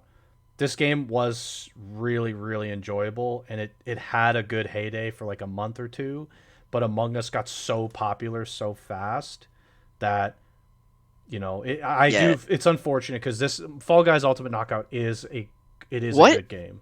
do you know? What caused the Among Us explosion? Like Some who? streamers, a couple streamers, like ended up playing it, and they discovered it, and it just blew up from there. I don't know which streamers in Okay. particular. I Yeah. forgot which streamers really started Okay. playing it, and it blew up. But yeah, it just like somebody must have mentioned it to a streamer and said it existed, and they tried it and really loved it, and then it went from there. But yeah, I mean, all frankly speaking, like Animal Crossing, Among Us, even Warzone, I think is a great experience for people who play Call of Duty Warzone. Yeah. I I've mean, heard good things. I've heard Animal Crossing's multiplayer is pretty scuffed, to be honest. Oh, So okay. maybe it didn't really deserve to be Yeah, in yeah, this yeah. one. But um, At least 3 of these, I like the 3 in the middle here, 100%. yeah. I think any of these guys would have been great for the winner. I'm ignoring Valorant obviously, but Among Us obviously was the winner here. I mean, it's just like too obvious that it would have been Among Us. So Yep. let me just go. Okay, best sports racing game, best sim strategy game. Uh, Um, Sims. we can I take don't a look. remember. We'll take a look. We'll take a Yeah, look. what one? It wasn't Crusader. Oh, it was Microsoft Flight Sim. It was That's Flight right. Simulator. So the nominees here were Crusader Kings, Desperados 3, Gears Tactics, Flight Simulator, and Chimera Squad. I'm not too surprised that Flight Simulator Yeah, won. I'm This not was either. I'm gonna be honest. This was a bit of an underwhelming category as a whole. I really wanted Crusader Kings to win this because I really like that game. But yeah, this Flight Simulator definitely not too surprised in. But this category as a whole, I didn't feel like was particularly exciting. Unfortunately, I mean, it's a bit of a niche genre these days. I feel like it's not super popular as a genre. right? And yeah, Flight Sim was probably the biggest release of these. Yeah, for sure. Yeah, I'm not surprised that it won. I agree with you. I haven't played Flight Sim. It's not really my thing, but I would have liked to see Crusader Kings win as well. But not surprised that Flight Sim won this one. Right. Yeah, yeah, yeah. Neither am I. But like I said, category as a whole was not as exciting as I would have hoped it was. Best family, best fighting, best role. I mean, I assume we're going to stop at role playing. Yeah. What one? Animal Crossing won Family Game, right? I'm Yes, pretty it sure did. it did. Yeah, Yeah, Animal Crossing won that one. that makes sense. I Yep. don't think we need to say any more than that. Okay, best role playing game had FF7R, Genshin Impact, P5 Royal, Wasteland 3, and Yakuza. Um, and FF7R won this one. Again, I don't know why Genshin. I don't know why Genshin. I know why Genshin was in this, but I also like think it's a little weird that it was in this. Yakuza is an interesting game. I've watched gameplay of it recently, just because of this. It's an interesting game. It's like it is turn based. It looks like I don't know much about this series, so you have to forgive me. But I know it's turn based. It kind of looks interesting, actually. the previous games I think are like action RPGs. I think this is the first one that was turn based. I could be wrong about that because I Mm. don't know much about the Yeah, series either. And I've heard good things about the series. I've heard the games actually have pretty darn good stories. And it's interesting yeah. characters. Maybe one I check out at some point. It Um, from I what have I've not played seen, it looks Yakuza fun. though. Yeah, from what I've seen, it looks interesting. The turn based side of it looks kind of funny because like the characters are moving around like this battle scene, and they they have like these really silly attacks. I think it's cool. Um, I, I, so I kind of I'm interested. I don't remember which Yakuza game it was, but there was one point where Ko was playing one of the Yakuza games, and he every time I looked back, he was just beating beating people up with his fists, and I was just like, okay, Yakuza is just like assault simulator, because he was just like beating people up like every time I watched the Right. game. But that was just kind of a meme. Again, I've heard good things about that series, to be honest. I've heard it's fun. It's kind of silly. Yeah, it has some kind of silly humor here and there. It has a lot of mini games. If you like mini games, I don't know Uh how oh. I don't know how many. Uh I oh. know there's like gambling mini games and other sort. I know it has tons of mini games. I don't know how mandatory they are. Sure. But yeah, I've heard good things about Yakuza. I may try it at some point. Um, as far as this category goes, well, I do think Persona 5 Royal was a better game than Final Fantasy 7 Remake. I am glad that Final Fantasy 7 Remake won this, because Persona 5 won this category back in 2017, and that Mm. would feel a little cheap. Just, Yeah, it okay, would. I think it's. I think that was I mean, part of it too. Royal is it is a significant upgrade and expansion over the original Persona 5, but it is still like 85 to 90% the same game as Persona 5. Mm. So giving this to an actual like full-on new game that released this year, although I suppose Final Fantasy 7 Let's Remake say. is a remake of an old game, Right. but it is a very, very, very different game from the original Final Fantasy 7. Other than the characters are the same, Sure. but they even made changes to the story and stuff like that. So, um, yeah, FF7R is a great game. Yeah. I know you kind of got stalled on it. Yeah, I'm thinking Um, I'm thinking of playing it again though. I am thinking about it again. So I do want to boot that up. I've got my PlayStation set up here too in my room again, because I had it in the living room for a while. yeah, I'm thinking of playing it again. I'm thinking about it. Obviously not like in the very near future, because I've got some other things. yep, But I am thinking of playing it again, because I do want to pick it up again. Um, yeah. but man, It's a this Yakuza is going on my backlog. I'm super interested after watching it. So. yeah. I mean, there's like I don't know. There's like 6 or 7 Yakuza games. So I'm just gonna skip right to this one. oh, you're just gonna skip right to I this one. don't even want to go backwards. I'm just gonna start from here and go from there. And if it has stuff that needs to be, relevant to the past, we'll just go. We'll deal with it. Do it live. Yeah, we'll do it live. Yeah. Um, So yeah, glad to see FF7R won this one. I wasn't exactly sure. I thought it could have gone to Persona. I don't know. With this one, I was pretty sure it would go to either Persona or FF7R in this category. okay. FF7R is a great game. It's gorgeous. It has great music. It's fun. There are some issues with the combat, which I know you ran into and found a little bit annoying, which I can agree with. But Yes, stunning is not overall, fun. Stunning is no, not yeah, fun in an being action game.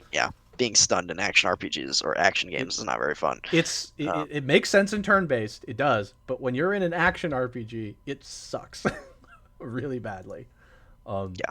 So anyway, okay, let me keep going. Okay, I'm gonna do. We have to do action adventure, okay? Because Yep. I think there's a lot of good ones in here. We said this was the most competitive category as a whole, and I personally stand by that. Um, After playing more of Valhalla, I'm not feeling like this should have won this category. Just after seeing Ghost of Tsushima, I'm very disappointed that Last of Us won this. Yep, same. I'm very disappointed that it won this. Yeah, no. This they did this one. It was either right at the beginning of the actual show or at the very end of the pre-show. I don't remember that they announced this category. And as soon as they announced this category that Last of Us Part 2 had won this category, I knew Last of Us Part 2 was going to sweep, and Yeah, it did. because it beat Ghost of Tsushima in this category. So at this point, it's like, okay, well, Ghost of Tsushima can't win Game of the Year, right? Yeah, this is the category that Last of Us Part 2 had no place winning. This was literally none. I was so disappointed that it won this. After playing more Valhalla, Valhalla's a better action adventure game than this, because there's actual good adventure. Last of Us 2 has great graphics. I will not discount that at all. And like the scenery in the game looks good, but the action in Last of Us, from what I've seen, it looks, can I just say it? It looks poo-poo. It's not that interesting. So if we read the category description here real quick, it says best action adventure game combining combat with traversal And puzzle solving. And so to me, this is a purely gameplay category. Nothing else matters. Which Sure. of these games is the most fun to play and or has the best gameplay mechanics? Nothing else really matters. Sure. I agree with That's you there. I agree with that's you. what that means. Oop. Careful. Uh-oh. Oh, Ugh, got some sorry, just coughs. got a little tickle in my throat.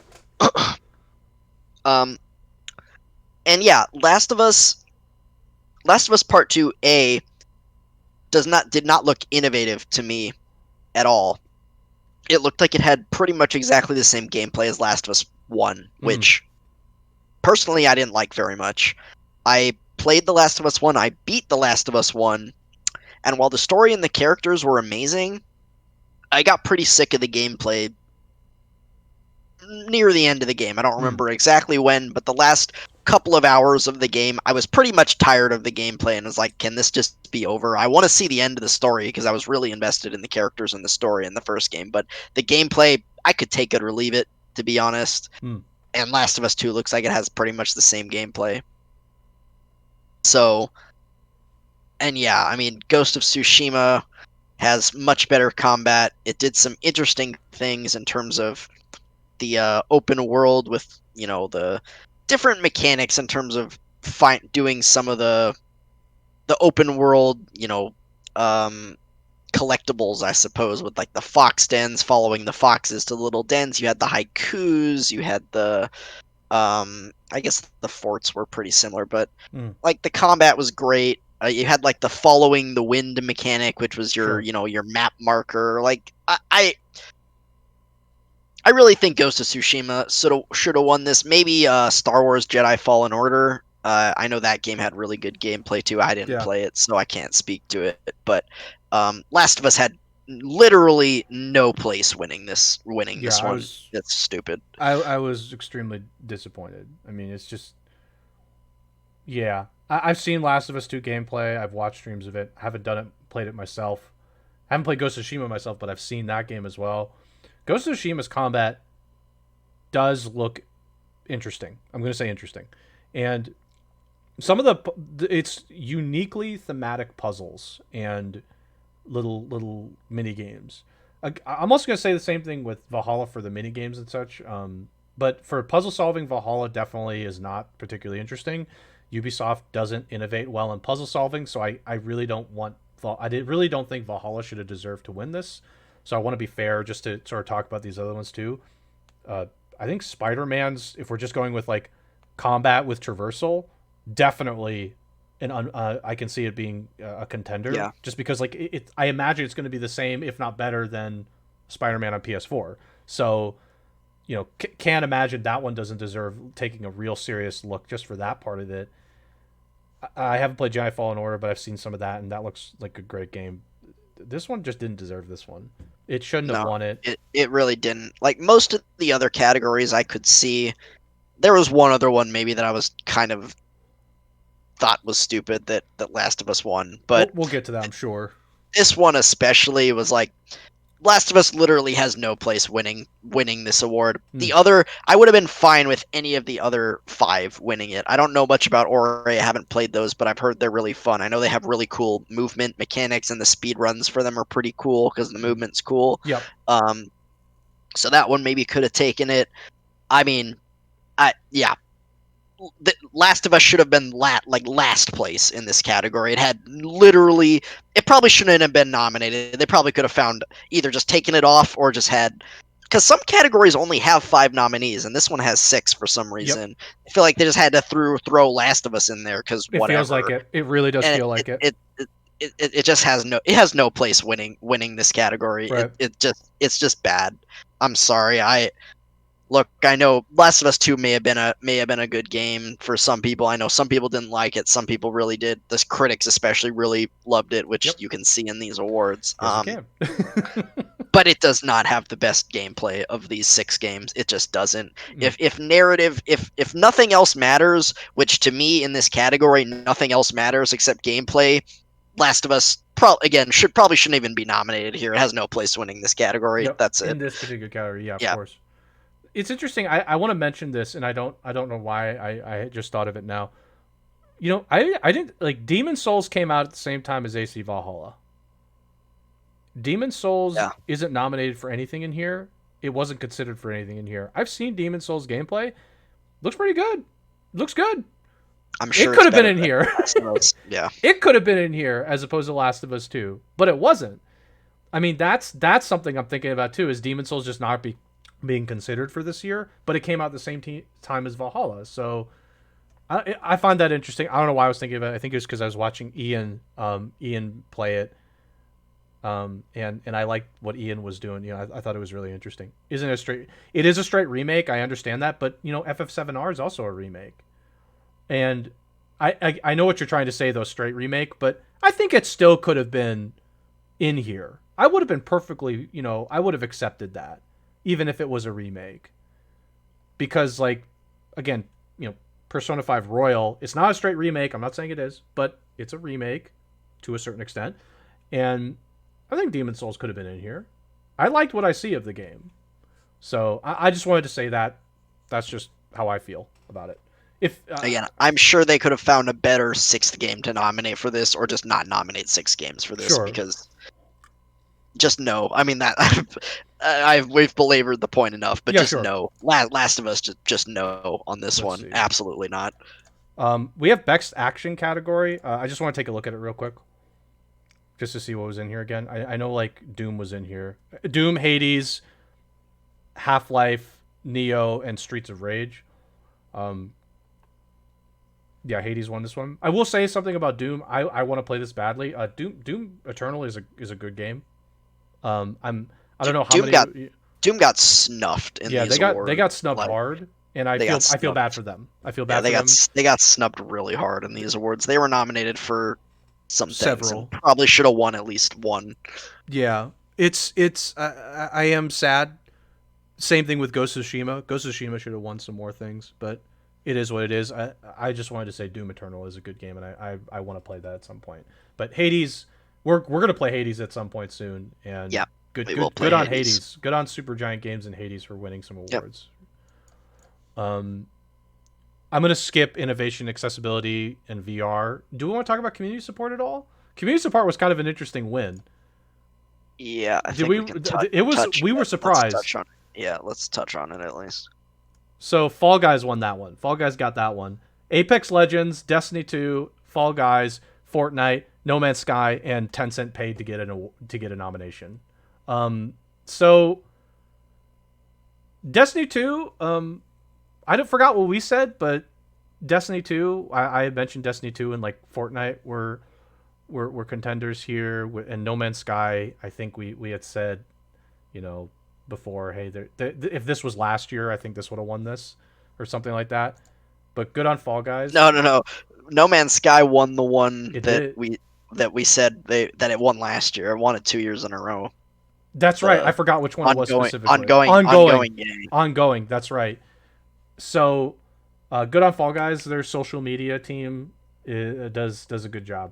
I've Yep. seen some of the social media stuff. They do a good job. Glad So, good job. glad Fall Guys got a bone in this one that was like, it was a fad for a little bit, and it got a bone for that on these awards getting one. Yeah, So sure. that was cool. And Cool to see. it was a great game when it was like really popular. It was a great game.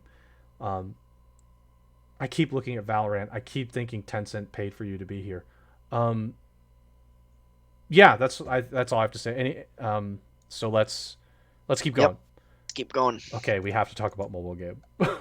we have to mention this because we talked about how we had said that, at least for me, I had a hunch Among Us would win this, but Genshin I felt like honestly should win this category. But Among Us winning it, I'm not surprised. Do you have any thoughts on this? I thought Genshin should have won this one, but I think Genshin should have won. I don't know much about Among Us. I don't know if it was. It feels like Among Us. I don't know. I just feel like Genshin should have gotten the bone on this one. Among Us won the best multiplayer as it should have, but with the success that Genshin was and how much it blew up at launch, again, it feels like it got snubbed a little bit in these awards by not winning this one. To me, Sure. obviously, I have a soft spot for Genshin because I like it and I still play it. Um, and I guess I'm not. I guess it makes sense that Among Us won this, but I don't know if like is Among Us I know it Is is it? on mobile. Mhm. It is on mobile, but was it initially designed as a mobile game? I can't say that for sure. I just know Yeah, that it's so free on mobile. I don't know because to me, and I guess maybe Legends of Runeterra isn't either, but yeah, I don't know. I was sad. I feel like they should have given this one to And Genshin. Maybe to be fair, Genshin is maybe not it's strictly a mobile game as well. no, it's not. But it was like designed as a mobile game, True. True. obviously. True. I would guess that most people play it on PC, to be honest, because I can't imagine running that game on a freaking mobile device. But whatever. I, I guess Um, I know that people who have, we're gonna say, have a good mobile phone for yeah, it. top end Works well device, on that. I think so. maybe. But still, I am sad, but I'm not surprised Among Us one. Yeah, not that surprised, but a little sad. Maybe I'm fanboying a little too much on Genshin, but you know, Yep. So best indie was Hades. Nothing Hades, to no say. surprise. Best ongoing we talked about already. Games for Impact. Yeah, I was surprised that I mean, you were, when we talked about this the day before with ongoing, you were like, okay, this is a runaway It's for Fortnite. Fortnite, It's basically. Fortnite. Yeah, I And basically said then it's Fortnite. and then No Man's Sky won it again. So That yeah, surprises me. I know No Man's Sky. They've done a great job of bringing that game back, but I don't know what they did this but it's year. This year Fortnite. especially because last year was their big like reboot update. Hmm. So I don't know what especially they did this year. Yeah. Oh, the guy, the No Man's Oh Sky. He yeah, was he was the surprised. guy that was just he was the beer guy. He was the beer guy. Oh Yeah. No, he man, was very surprised. that was hilarious. He was just like chugging a beer, like, yeah, I'm just here. And then they're like, oh, you won. He was like, wait, what? I won? Oh, okay, The cool. beer dude. Yeah, the beer Yeah, dude. he was the beer guy. That was great. I mean, I was really, I was surprised because I thought, okay, Fortnite wins this, right? Like, come on, it's Fortnite. But yeah, no, again, good for No Man's Sky. I think they've done a great job bringing the game back. They didn't give up on it too, which is good stuff. Uh, do we want to talk about best performance? I mean, Laura Bailey did win that. We were both happy about that. Yeah, I was glad Laura. We said it beforehand, but she'd been nominated for this category like 3 or 4 years running and not won it yet. So I was glad that she actually won it. I'm sure the internet was mad because people Of didn't course they like were. Of Abby. She course they got were. like she got death threats over this freaking character. Which is so Okay, but stupid. It's so stupid. It's just the dumbest thing.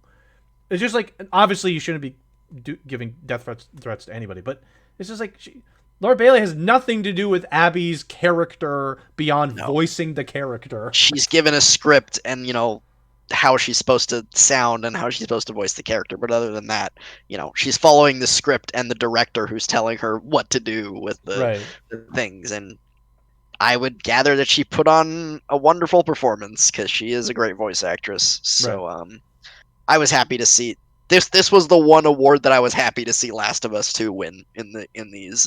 No, Laura Bailey is an excellent voice actor, and she And a deserves it. wonderful She's just a human wonderful being. person. She's a fun. Yeah, she's a She's great a person. wonderful person. Best audio design. Take a quick look here. Because I forgot who won. Oh, last. Oh God. Yeah, like we're pretty much gonna go down the line, and just about everyone is gonna be Last of Us. Yeah, and like, okay, if Last of Us didn't win this one, it's in-game audio and sound design. It's not soundtrack, so we can't. I was gonna say Doom Eternal, but it's not soundtrack. Um, do you think anybody else should have won this besides Last of Us Two? We I don't know. mean, I don't know I don't anything know about enough about this Half-Life. category. I don't know. I think Doom could have taken this one. I'm pretty sure Doom does a pretty darn good job with their ambiance and their Mm. sound effects and that kind of stuff. Resident Evil maybe as well. It's a horror game. Yeah, sure. They have good production value. I'm gonna guess it's pretty good in that game too. Um, Half-Life's a VR game. It maybe could have gone to that. I don't think Ghost was fine, but I don't think Ghost should have won this one. Sure. I haven't played Last of Us 2, so I don't know. Maybe the sound design is really good and it's really immersive. But again, this felt like one of the categories like, okay, you're going to give Last of Us Game of the Year and all these other things, maybe throw another game a bone on this one Right. and like don't give it to Last of Us. But Yeah, I felt like because as we go along this line, we I have think there's one other award that didn't go to Last of Us, and that's soundtrack or so score music. soundtrack and score went to Final Final Fantasy Fantasy VII VII Remake, remake, and which I'm I'm gonna say it, and I don't care if you don't like it. I understand that Doom had some controversies with this, but it man, Doom's soundtrack is so good. I've heard that. I know the soundtrack for Doom is really good. I would have been happy if either Doom or FF7R won this because FF7R had a great freaking soundtrack too. Sure, I completely understand that. It's just like I felt bad for Doom. Like Yeah, Doom, no, to be honest Doom with got you, snubbed. I did want Yeah, Doom to kind of win this one, but Doom got FF7R snubbed. winning, sure, why not? Um, I don't know about Ori. Ori was interesting here. I wish I knew more about Ori because Ori's in a lot of these categories, and I wish I knew more about it. So that's all I'm going to say for that. Best art direction. Let's just take a quick look. Was this a Last of Us one? I think it Maybe was this one Last. was Ghost. This one must have been Ghost. Might have been Yeah, it was Ghost Ghost of actually. Tsushima. So this is for outstanding creative and/or technical achievement in artistic design and animation. I have something to say about this. I've seen Ori and the Will of the Wisps. Ghost of Tsushima. This feels like they were throwing a bone. Um, Ori, I don't know, man. Or I mean, Hades. When we play Hades, I'll have more to say there too. But man, Ori is a pretty game. I mean, Ori is a this pretty is this game. is another one, by the way, where Last of Us just has no right even being nominated for Yeah, this this one category. I hate that it's It's in a here. very like standard looking, triple A title. Like this feels like you need to have something unique about your art design and your style, and there is nothing unique about Last of Us style. Like it's a good looking game, I'm It sure. is. It's a triple A title, but you could throw any other game in it. You can throw P5R in here because that game's art style is amazing. I would like to see 13 Sentinels in this because that game looks amazing. It's a very stylistic game. Um, so yeah, I mean, I don't think I'm glad Last of Us didn't win it, obviously, but I don't think it has any right being nominated in I'm this trying to. category. Yeah, I'm trying to think of another game. Again, Doom Eternal has such a interesting design to it. I know it's like, but it's just because of the environment that it's in. It's interesting to me. I do think it's cool, but I can understand it not being here. I'm trying to Yeah, think of again, I another just, I, game. I just think for this category, you need something like unique about your art design or art style, and I think Ghost did that with the animations with the wind and the flowers and kind of the landscapes and all that. I think Ghost, you know, it was good for Ghost to win this. I It agree with you earned about it. Ori. It earned Yeah, it. It it, did it earn it. earned it. Ori easily could have taken it. That game is really pretty. Um, but I would have liked to see like 13 Sentinels or Persona also nominated in this category because those Sure, games have a really I good can art style as well. I can Uh, understand that. Last of Us 2, it is a good, like, it looks good. yeah, it But looks if you good, but compare it to these other games, all these other games yeah, have a very specific style to it that is unique. yeah, FF7R has it's Final Fantasy. Final Fantasy has a style to it that is unique to Final Fantasy. yep. Ghost of Tsushima thematically is unbelievable. Yeah, and the Um, landscapes and just Hades, the yeah, majesty of the island of Tsushima is really cool in that game. Hades is also artistically a unique game. Really, it is. It just like it looks perfect for what it is. Ori is Ori. I've already said I thought Ori should have won this, but Ghost of Tsushima winning it earned it. It's just again, it's one of those maybe they just want to throw another game in there, and Last of Us was the game that everybody wanted to throw in there, and I don't know, there might have been a couple other games that should have been considered, but you know, just our 2 cents. Okay, we have best narrative. So 13 Sentinels was in this one. Yeah, it was nominated in this It was nominated category. this one, which But cool. Really, that's cool because yeah, no, games I'm like glad. more games from like outside perspectives because I mean this isn't I'm not saying this is like a JRPG but it's would I don't know, would you consider this an indie title because the studios, I would imagine the studio's small, they I don't don't have a lot of games. They haven't made a lot of games. I don't know how small they are as a Okay. studio.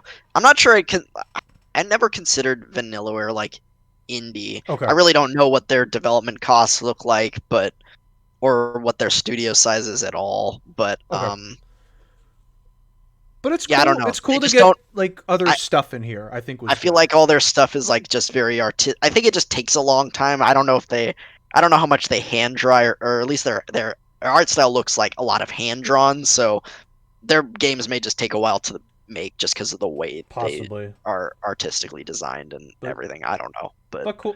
I think it's cool. I think it's cool to get other games in here. Like I don't want to keep seeing the same ones over and over again. I think getting other games that have a specific unique quality to it that they do an outstanding job with. It's good to see them here. I know yeah, Last of Us Part Two won this, which but again, I know 13 Sentinels got the nom in this category, which is nice to see. But I think it deserved it in the last category as well, the art it could design have. Yeah, one. no, But it could have. It could have. Um, I don't know anything about some of these other games. I haven't finished Final Fantasy VII Remake. Um, I mean, I can't really say too much for that, but yeah, Last of Us Part Two. And yeah, it's a yeah, sure, why not? I mean, I some people the most why the not? most controversial part about the game was the story. I know the people who didn't like the game didn't like it because they didn't like the story. Yep, Because everyone loved the story of the first game. sure. Even me, who I didn't like the first game all that much, I won't say that. I would probably give it like an 8. I liked it. I thought it was good. It was very good. But I just didn't. My problem with the first game, as I said earlier, was the gameplay. I just got tired of it. I didn't like the Yep, gameplay sure. that much. The story was amazing in the first game, and the characters as well. Um, so the divisive part about this game was the story. Obviously, the critics disagree because Obviously, yeah. it won this category. I haven't finished 13 Sentinels yet, but I'm very intrigued by the story. I think it's really cool. So far, we'll see where the payoff goes. Ghost, I pretty no, no. Sorry, Just no. like it's an open world game. Give me a break. It's fine. It's It's tough, not bad. but Like it's tough. they do a better job than most, I think, than like with open world games in Ghost. But best narrative of the year, apps no, just Yeah, no. yeah, yeah, okay. FF7R, I like the story too, and they do some interesting things with bending the timeline a little bit Hmm. from the original Final Sure. Fantasy VII with their plot ghosts. Plot Um, ghosts. Nomura. Nomura's in, Nomura. He's but here with plot ghosts. yeah, I would have liked to see this one go to 13 Sentinels, but I'm not surprised that Last of Us No, I'm 2 not. I'm won it. not either. Critics love that story, which I don't get why. It's a very. I'm just gonna say it. I don't care how people feel about it. It's a very basic revenge story. It's a Revenge very bad, it's a very revenge bad. basic revenge story. I, I mean, I'm sure there are maybe pieces of it that were interesting inside of that, but from what I've seen from the story, like there's some weird things happening in it. They like and there's some weird parts of it like that don't make sense, and that I do attribute part of that to the narrative. Like I don't know, it didn't seem very interesting when I heard about it. So okay, now we have best game direction, which I want to read the text on the category so we're clear what that is. Awarded for outstanding creative vision and innovation in game direction and design. Last of Us won this, and I just said it's a very basic revenge story. But apparently that is innovation in game direction now. So cool. I mean, let's be honest. The game that wins Game of the Year, this award and Game of the Year almost always go hand in hand. Whichever game wins Game of the Year almost always wins this one too. It's the same in movies too. Whichever game wins Best Direction usually wins the best movie of Mm. the year. Yeah, yeah, The sure. Oscar.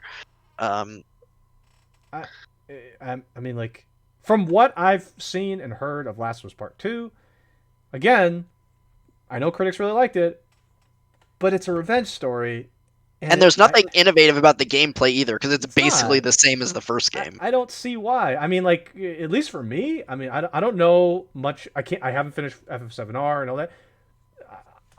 Hades seems kind of interesting in this category. Yeah, It really Hades. does. It's got some qualities to it that I would think if I obviously once we play it we'll know more. But from just the way that the game you go through it, it seems like this could have Hades could have Yeah. gotten this one. It's a roguelike, but it did some different things, I think, as far as roguelike goes. I haven't played it, so I'm not 100% sure, and I don't really play roguelikes, so I'm not really sure. I know Half-Life Alex was really good as far as VR games went, so I Sure. think it could have gone to this Yeah, one. That Half-Life one, Alyx too. Yeah, that one too could have worked. Yeah. Ghost of Tsushima, as we've talked about with some of the open world mechanics and the combat, I think it was pretty innovative in those, and also like the art direction and the landscapes. I think it was cool and innovative in those. And FF7R, they did some interesting things with the story. Some Hmm. people may or may not like them, depending on what you know about the original. Sure. And I think the combat was really interesting and innovative in FF7R. I think they did an interesting job of melding action RPG with turn based in this game with like the Sure. ATB, but then you still have sort of actiony combat, but you have like ATB meters that you spend. So yeah, I mean, I think I would have been happy with any of the other four winning this, Sure. but again, Last of Us, But it's Last of Us, of course, it's gonna win. yeah, It's Naughty Dog, which I don't. Yeah, Naughty Dog plus not one.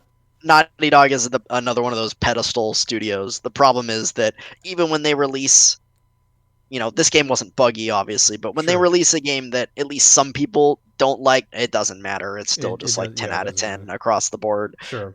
Um, Which yeah, it's Naughty Dog plus one. Um. Okay. Last one we have is Game of the Year. We already know who won, but um, I like Animal Crossing is so weird in here. I see all these other games. I keep seeing Animal Crossing, and I'm like, Animal Crossing. But yeah, again, Doom Eternal was in here. I really really well made game, critically acclaimed. FF7R. I mean, you've finished it. And I've played some of it. Good game. Ghost of Tsushima, really good game. Hades. One thing I want to say about all these other games though is Doom Eternal did have some controversy surrounding it with the soundtrack. Um, all these other games, critically acclaimed, no controversy, not much if any controversy regarding its player base. Players receive these well. Animal Crossing, again, I'm just gonna say critically acclaimed and player base like the game, except for multiplayer. Critics were the only ones that really felt strongly and passionately that Last of Us Part 2 was an unbelievable experience. There was this huge divide in the player base that said, no, we do not appreciate this story. And the other players were just saying, this resonates well with me. So I'm like, my confusion here is these other games, again, besides soundtrack, everybody received them well. This one, I'm just going to say half the people liked it and half didn't. And that's probably not true, but it feels that way. Why did this one win? Like, I understand critics really liked it, but critics, like, these other games, people just resoundingly appreciated. You pick the one that people didn't appreciate as much as these ones over here. And the Twitch chat comments and the on Twitter after the Game Awards was just like, "Yep, rigged, Naughty Dog, lol." Yeah, I mean, it's just like it feels that way, and it feels that way. It's frustrating. I mean, and they do say it beforehand. It's critics 90%, gamers vote 10%, and the gamers vote Game of the Year went to Ghost of Tsushima, which makes sense to me. And I don't know. I think Angry Joe did a video on this. I think he said it felt like a little bit that the critics were kind of sticking it to the man. They're like, "Oh, you didn't like Last of Us Part 2? Too bad it's going to win every freaking award at the Game Awards." It's like, okay. We're not in the room, but it could have been the case. It very well could have been just like, "Oh, well, you didn't like it." I agree with what's Try saying here. I wouldn't be that upset about it either if Last of Us 2 wouldn't have swept in other categories that it didn't deserve to win. Right. If it won this and best game direction and then other things won everything else, I probably would have been okay with it because I said usually game direction and game of the year go hand in hand. Or maybe it just wins game of the year and other things take everything else because, maybe they just feel that, maybe other games had better packages in other, in gameplay, in art style, in narrative. But the overall best package maybe is The Last of Us. Okay, maybe. But yeah, I mean, I agree with Try. Sure. It's just like Last of Us Part 2 didn't. In some categories, it felt like they were throwing a bone to some games, and then in some of these quote unquote bigger categories, the ones near the end of the night, it was like, yep, Last of Us just gonna win Yeah. everything. One thing that I think is a byproduct of this, and this may or may not be true, but this is how I feel about it, is when a game like Last of Us is made the way it is and is as divisive as it is, and then it wins all these awards and including Game of the Year, what happens is Naughty Dog and Neil Druckmann are like, oh well, we don't have to change anything, even if Yep. even if half the people hate it, we don't have to change anything because critics like it, and that's what matters. Which you're just like, okay, but no, you need to learn from potential mistakes that you Your made, and mistakes. they it just feels like they didn't actually. In fact, they pushed back on everybody who said they didn't like the game. They're just like, oh well, you're wrong. It almost felt like that, and you know, obviously people who make death threats to all those, all the developers and Yeah, no, such that's not involved in okay. that, that's not okay. But people who have actual criticism that is valid, when they give that and your response, like Neil's response is just like, well, I don't listen to you, the Yep, game is screw great, you. then Yeah. yeah, it's just like, well, you shouldn't win these awards because you're being an asshole. Yeah, no, So it feels like it inflates Neil your ego. Druckmann has a freaking ego on him, that's for sure. And man, do the critics love to stroke that ego. And it's like a byproduct of this is he's never going to change, and that's the problem. I mean, I hate to bring this up at this time because we talked about it a while ago, but like sometimes the best thing to happen, and this is true for Cyberpunk, in my opinion, the best thing to happen is you fall flat on your face. Yep, And gotta when get you knocked do, down a peg. Gotta get knocked down a peg. you learn from it. And I'm hoping, CD Projekt Red in this case, what I'm talking about, I hope they've learned from this and really do make some changes. And the problem here is Last of Us 2 has problems in a lot of people's eyes. And they didn't fall on their face. They got to somebody just brushed them off and said, "No, no, no, you're perfect the way you are." And that's not true. Some of these other games here were just like there so many aspects about them were really strong. And critics and players agree with that. I can't, I mean, obviously I'll put Animal Crossing in here too, but Last of Us 2 is not that way. And it just like it signals two things to the developers, or I guess in this case Neil as well. It says, "Oh well, you didn't do anything wrong. The writers did nothing wrong. You're all perfect." And to the players, what it says is, "Oh well, I guess these guys are above reproach, so it doesn't matter how we feel about a game. The critics are just always going to say the game is great, no matter what, because of certain other factors." And people start blaming other things that may or may not be true, and that causes the anger, and it causes the crazy people to do the death threats. So it's just like, when a game has problems, you need to tell it that it has problems. Don't stroke its ego. You can't put it on the pedestal because this is what happens, and they'll never acknowledge their mistakes. So it's just let them fall on their face. It's okay to mess up. It's okay to mess up. Just let them fall, so that they can learn something. But they won't, so it is what it is. I hope. Yeah, I no, hope I mean, Naughty Dog could release a freaking just a turd in a box, and then we get a 10 out of right. 10. And Like, this is one thing that I think is good. I don't want to talk about it for too long, but this is one of the benefits of, like, for example, Assassin's Creed getting bad reviews as it went on in its franchise with Unity and then Syndicate, of people saying, "Hey, this feels like the same thing over and over again." And then they took some time off. I can't believe I'm giving Ubisoft credit here, by the way, for this, but them taking time off and recognizing the mistakes that they were making and the path they were going on, and sort of going back to the drawing board and making changes, inevitably was a good thing. It redefined that franchise. So falling on your face is not a bad thing. Last of Us 2 should have been allowed to fall on its face. It should have. So that Neil Druckmann could get off his high horse and recognize that he is not the best thing since sliced bread. and by falling on its face, you mean it gets like a 7 or an 8 as opposed to a 9 just or like a 10. doesn't win awards here. Maybe it wins Yeah. one or two, but doesn't win like more than it should have. And Game the of the memes year, go around best of like, direction, best action adventure, best sound design. It had innovate. We didn't talk about it, but it had the innovation and accessibility. yes, That it one did. I don't know much about. But the big meme on that one was the guy that had his wife locked outside the window during the freaking presentation. Yeah, That was hilarious. yeah, that was like okay. That was really But funny. yeah, this is I don't know. I think it's this is the problem with these things. This is why it's some in some aspect I'm glad that Cyberpunk is having problems so that CD Projekt Red can learn from this and fix things and change things because they had a really bad crunch period that they got some flack for.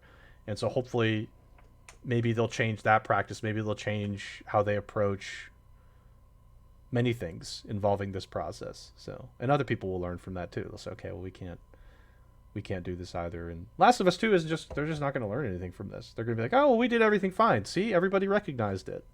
We got Game of the Year. We must have done something right. Heaven forbid they make a third one in this series, but it just means Naughty Dog's just going to keep doing their thing. I And mean, not until go ahead. Naughty Dog releases a game that isn't universally acclaimed and wins Game of the Year, they're just gonna keep doing their thing. And the one thing I'll say to compare Naughty Dog to like Ubisoft with Assassin's Creed, I mean, they don't release a game every year. They That's release true. No, one no, game no. every like That's true. 3 years at best. That So was simply to acknowledge yeah, that no, messing up is fine. it was a decent it was a decent analogy, but not exactly. Of course, it's not.